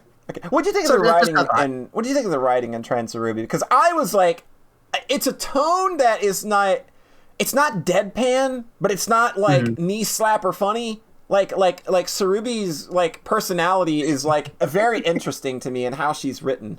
Because I'm currently in the middle of a second playthrough already. Nice. And just like kind of like reading. Probably you'll like these games. When they're good, you'll like these games. Yeah. I knew that I kind of liked this game because like when you start your second playthrough, there's an item you can get, and there's no immediate use for it other than something Sarubi says at the start and the end of the game. And it's just like, I could look this up and just find out, or I could just play through the game again and actually 100% it, get all the items, get all the extra doodads. So that's what I'm doing now, is I'm playing through to see like what that item does when I finish the game, or if there's something that happens beforehand, and I'm going to 100% it and get all this stuff. So nice. Yeah, I think the deal is that all of the stuff that you need to beat the game is on the map. Yep. The stuff that is the completely optional that's just for bragging rights or for some other power up I don't know about is not mapped. So it's like, okay, if you want to explore closely and not checklist through the rest of the game, this is the stuff for you. And I wasn't ready for it. I wasn't ready to comb through everything. I think the 4 secret items and the Megatran chips are the only thing that are not on the map, but like the creatures that you collect, like those are. Oh yeah, I was thinking of the resolution to that was so funny. Yes, I really liked it. I love that it's nothing. Yeah. Well, no, it actually is something, because you can go there and I think you can like heal up there or something. Yeah. Like they it seems like it's just nothing, and then it's a little bit of a something. Yeah, they kind of like you're so used to playing games like this and getting a big payoff when you do something like that, and like even Sarubi's reaction to it is just kind of like, yeah, okay. That's her reaction to like everything, though. Like, yeah, you're right. I think the writing is funny. I liked it a lot. Yeah, like her reactions to things are either okay, or can I destroy it? Yep. She's a fun character. She is fun. I like the vibe throughout, and I like the writing. Yeah. the end game is so fucking good. Oh my god! I'm not spoiling anything about the last area or the climax. They're so fucking good. Like as soon as I got to the last area and the thing that happens, man, I just lit the fuck up. Big old smile across my face, like, oh, this is gonna be so stupidly good. Poor Taylor in the chat. I like Fair, but I never finished the final boss. Like, I'm sorry, I didn't mean to specifically put you on blast. Look, don't they let you put it to easy and make it like baby mode? I don't know. I'm pretty sure that if you die, it asks you. I never had to find out. I'm pretty sure if you die, it stops and asks you, like, hey, do you want to just turn it on easy? Then the pattern won't be so hard and you won't take as much damage. I don't know if Taylor and I played the phone game. I don't know if Oh, okay. Oh my god. Zangu also liked Fair but did not finish the final boss. Wow, y'all. This is sounding Play some shmups. They're really good. Yeah, I got to the end of Faerun pretty handily. Like I got to the end and I kind of beat that final boss pretty handily. Like, it's not a difficult I'm sorry, pattern. I don't mean that in a judgy way. I'm just saying. No. Good, y'all. We're not trying to. I mean, we are laughing at you. Don't get me wrong. Don't get it twisted. We are telling you get good. Yes. To be clear, but not in like a mean way. No. In the friendly way. I remember a while ago someone bitching about Undertale. Not anyone we know, just a Twitter thing I saw. Is like, Undertale is bad because to imply that to save everyone you have to be good at shmups. Oh my god. You can just not play a game. It's fine. It's fine. Except everybody should like shmup sections in all games. Because if your platformer doesn't have a shmup section, what the fuck? Oh, this is where Polly jumps in and says, except Gunstar Heroes. Except Gunstar Heroes. Yeah, that shmup section is terrible. But Dynamite Heady, like, they can do it right. Yeah, they can. But yeah, Transaruby, like I said, I'm already in the midst of a second playthrough. I think this game kind of like, oh yeah, that's going to be of note, probably, isn't it?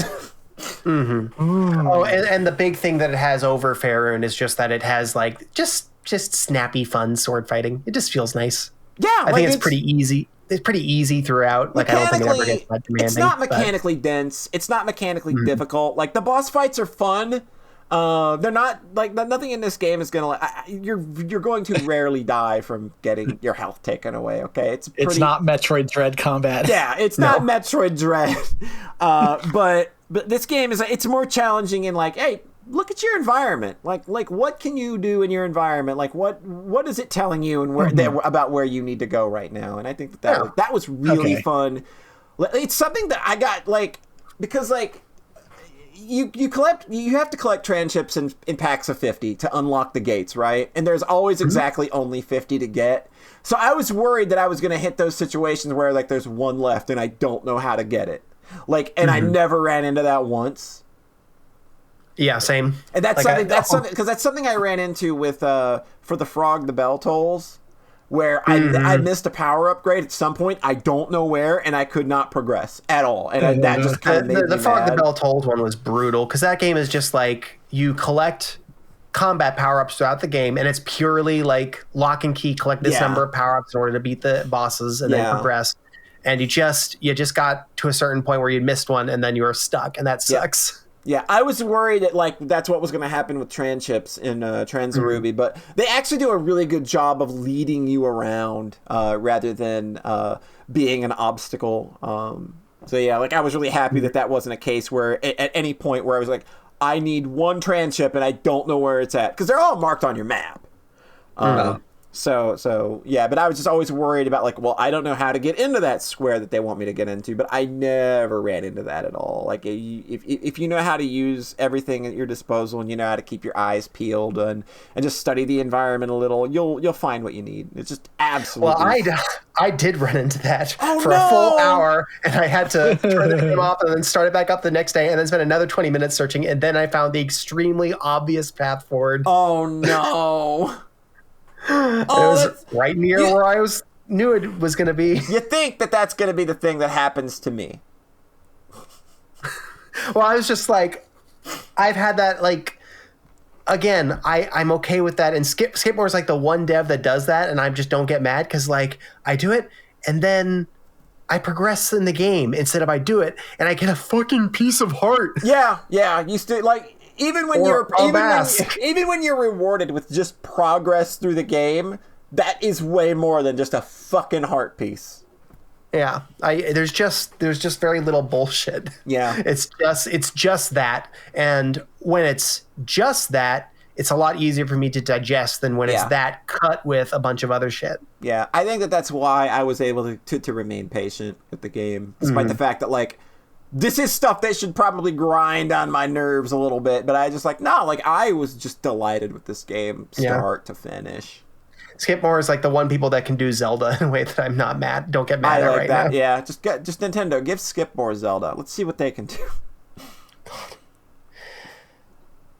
Is that a Sockscast, everybody? I think that we do have ourselves a Sockscast in the can. Thank you, everybody, for coming out and listening. Thank you for downloading all that good, fun stuff. We appreciate it. We're looking forward to entertaining you for another 365. I think. Excellent. Which episode number was this again? 149. Holy fuck, because 148 was Game of the Year. Right. Yeah. 100 eps since the first time we got real horny on here. Yeah. Yep. With a VN. With a VN. Appropriately enough. The first time John got horny on the podcast. And it was very noticeable. You could hear that quiver in his voice. Mm-hmm. We've come so far. Easy to get lots of Rex for Yandere boys, but not enough of Yandere girls. Like, what's going on here? I'm gonna have to do something to stir up the more Yandere Yuri population. I'm gonna have to do something about that. I'm so here for it. Yeah. John Thayer, where can the folks at home find you? farawaytimes.itch.io. And Rhett, where can the internet folks at home find you? highdive.com/TV/review-starlight. Well, watch Review Starlight and then pirate the movie. Fuck it. And then watch Symphogear. And then watch Symphogear. But right now, this very moment, you need to talk about this. Yeah. Can I tell you one stupid story? I don't see why not. I went to bed last night and I just took my phone out and I Googled like Review Starlight movie. I Twitter searched Review Starlight movie. Oh, that's when I'm deep in it. When I'm doing that, I'm so read impressions for a solid half an hour. What? Just seeing 20-year-old girls glowing over this movie. Aww. It's super gay. Aww.